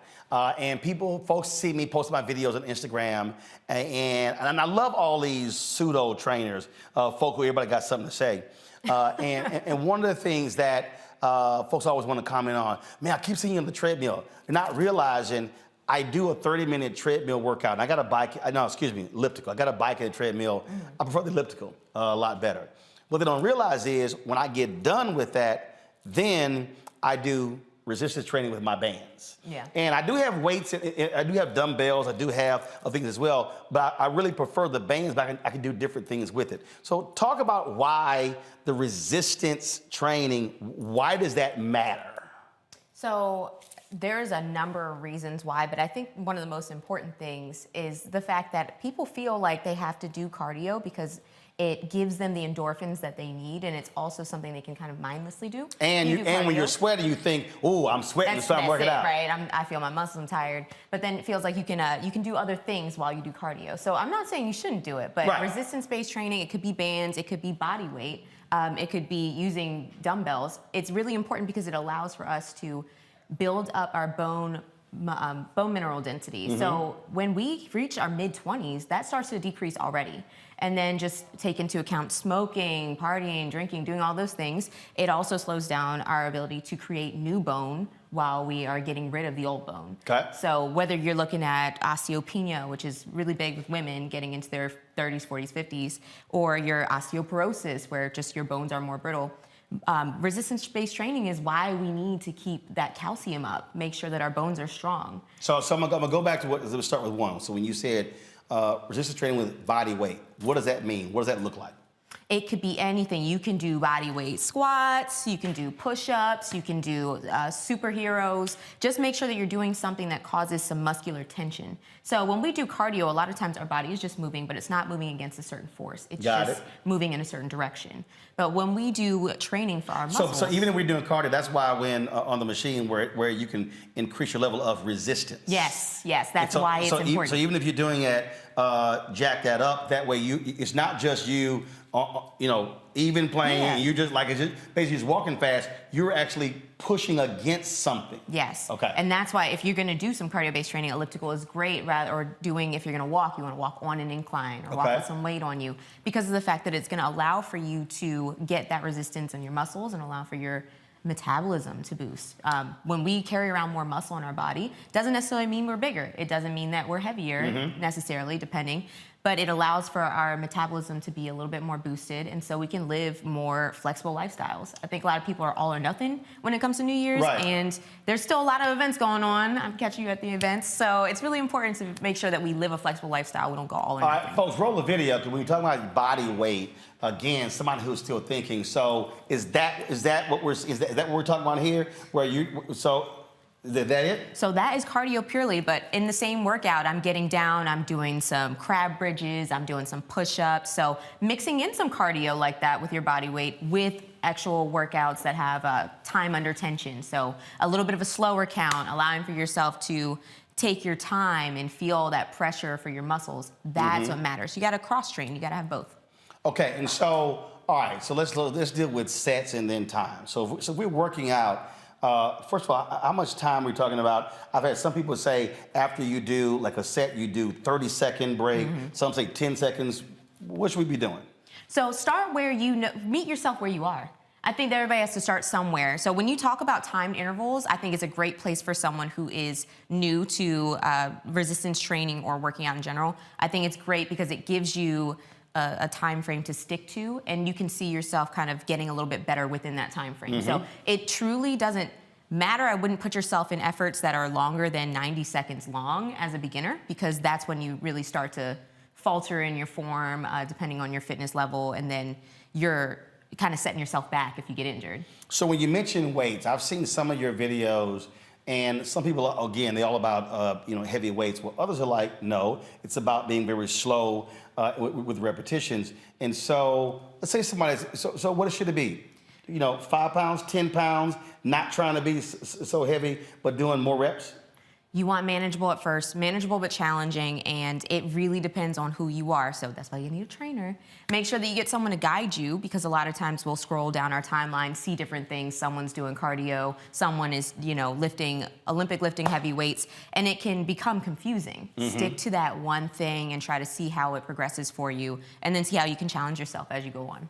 Okay, so let's talk about resistance bands, and they're all different types. They're light, medium, heavy. You can place them on your ankles. You can place them on your thighs, and you can use them in so many different ways. Yes, and you can take them anywhere. Right. So resistance bands are incredible. I use strength bands, so they're a full loop.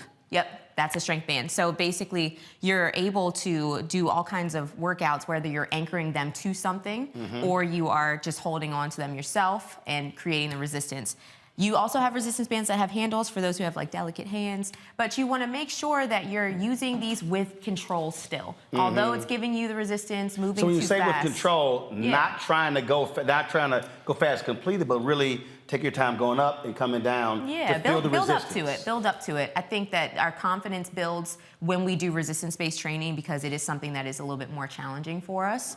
Back when these videos went live, that was, like 5 years ago, I was building my confidence with bands, and then I eventually got to barbell workouts, and I'm a boxer. I love doing bands so that it helps me with the rotation of my joints so that I am throwing punches correctly and bringing them back. See, the reason I love the bands again is because so somebody who's watching right now, again, look, I've got the boxing, I got the weights, I got the elliptical. I posted a video the other day. I got all the stuff in my home gym.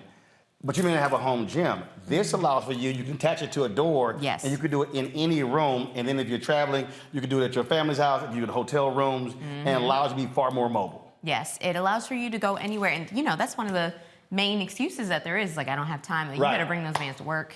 Yeah, I mean, you could, I almost did that. I was like, damn, I didn't get it in. Because I actually keep it set at home. I travel so much, I literally have one that's just for travel because otherwise, you forgot or whatever the heck. And again, you can move them around. Let's go questions from our panel. Matt, you first. I guess the only question I have is there a difference between body weights and resistance bands or anything else as it relates to efficacy in building muscle? So yes, eventually you want to cross-train with all. It's really good to make sure that when you use bands and things like that, they're allowing for you to get a little bit more stabilization through your joints. And resistance-based training, whether it's with bands or weights, it really helps when you build that time under tension and your muscles starting to feel it. You're building a mind-muscle connection. If we're not challenging ourselves to do that, it makes us a little bit more sluggish and not as sharp in our older age. So aside from our bones getting less dense, it also causes us to not be as sharp mentally. So we're falling more, we're breaking more when we fall. And our joints are just as important as our muscles, but our muscles are what support them. So if we're not actually building our muscle and our joints are taking all of that that wear and tear day to day, opening doors, holding babies, whatever it is, driving cars, then we're going to be injured no matter what. Kelly? Sure. So when it comes to strength training and the like, how do you feel about like the supplements that a lot of people use in conjunction with? And I guess a follow-up question for that is, as we get older, pain management is something that I think about a lot because, I've been injured. I've broken my ankle so many times doing sports and dislocated this, that, and third. So even though I'm young, my joints feel older than I am. So how do you reconcile that with the strength training that you have to do in order to keep those muscles and joints healthy?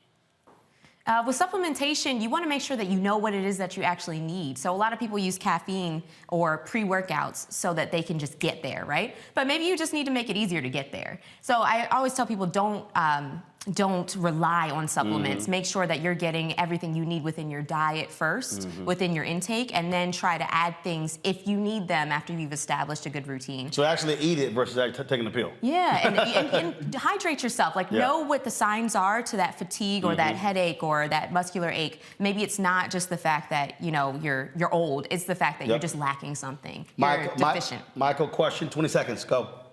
All right, can you talk about the relationship between cardio and lifting weights and lowering blood pressure? Because I've been using it to working out to lower my blood pressure. Talk about that, please. Yeah, absolutely. So all of it is going to be a challenge to your heart, no matter what you do. When you move your limbs away from your body, above or around, it's going to cause your heart to work harder, and it's going to cause your lungs to work harder. So when we do that, we're allowing for ourselves to increase the amount of recovery that we need through our entire body. It takes a lot of that pressure away from our actual heart and away from our arteries and allows for us to get better blood flow. It also helps us with our digestion. So if you are having trouble with higher cholesterol or you're having trouble with any sort of other chronic diseases, your gut is going to be the #1 way to fix that. And how do we fix that? By making sure we're moving so that things are moving. All right, then. Monica, we appreciate it. How can folks find you? You can find me at Train with Mon on all platforms or monica-jones.com. If you're looking for a trainer, hit us up at hlsfit.com. All right, always good to see you. Good to see you. I appreciate it. Thanks a bunch. Folks, that is it for us. Great week. Please go watch all the recap of the shows. Folks, again, Instagram. YouTube, hit the live button. We should be at 1,000. Y'all tripping, okay? Hurry the hell up and hit the doggone button. I'll see y'all. Got a great weekend this weekend. I'm going to see Soldiers Play tomorrow. My man Norm Lewis, an actor, checking out. And then I'll be moderating the panel with Sidney Poitier's daughters at the screening on Sunday of the screening of the documentary on Apple Plus documentary on Poitier. I'll see you guys on Monday right here on Roland Martin Unfiltered on the Black Star Network. We always end every Friday with those who support our show, our donors. We thank all of you who contributed to make this show possible. Until then, have a great weekend. Holla!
Thank you.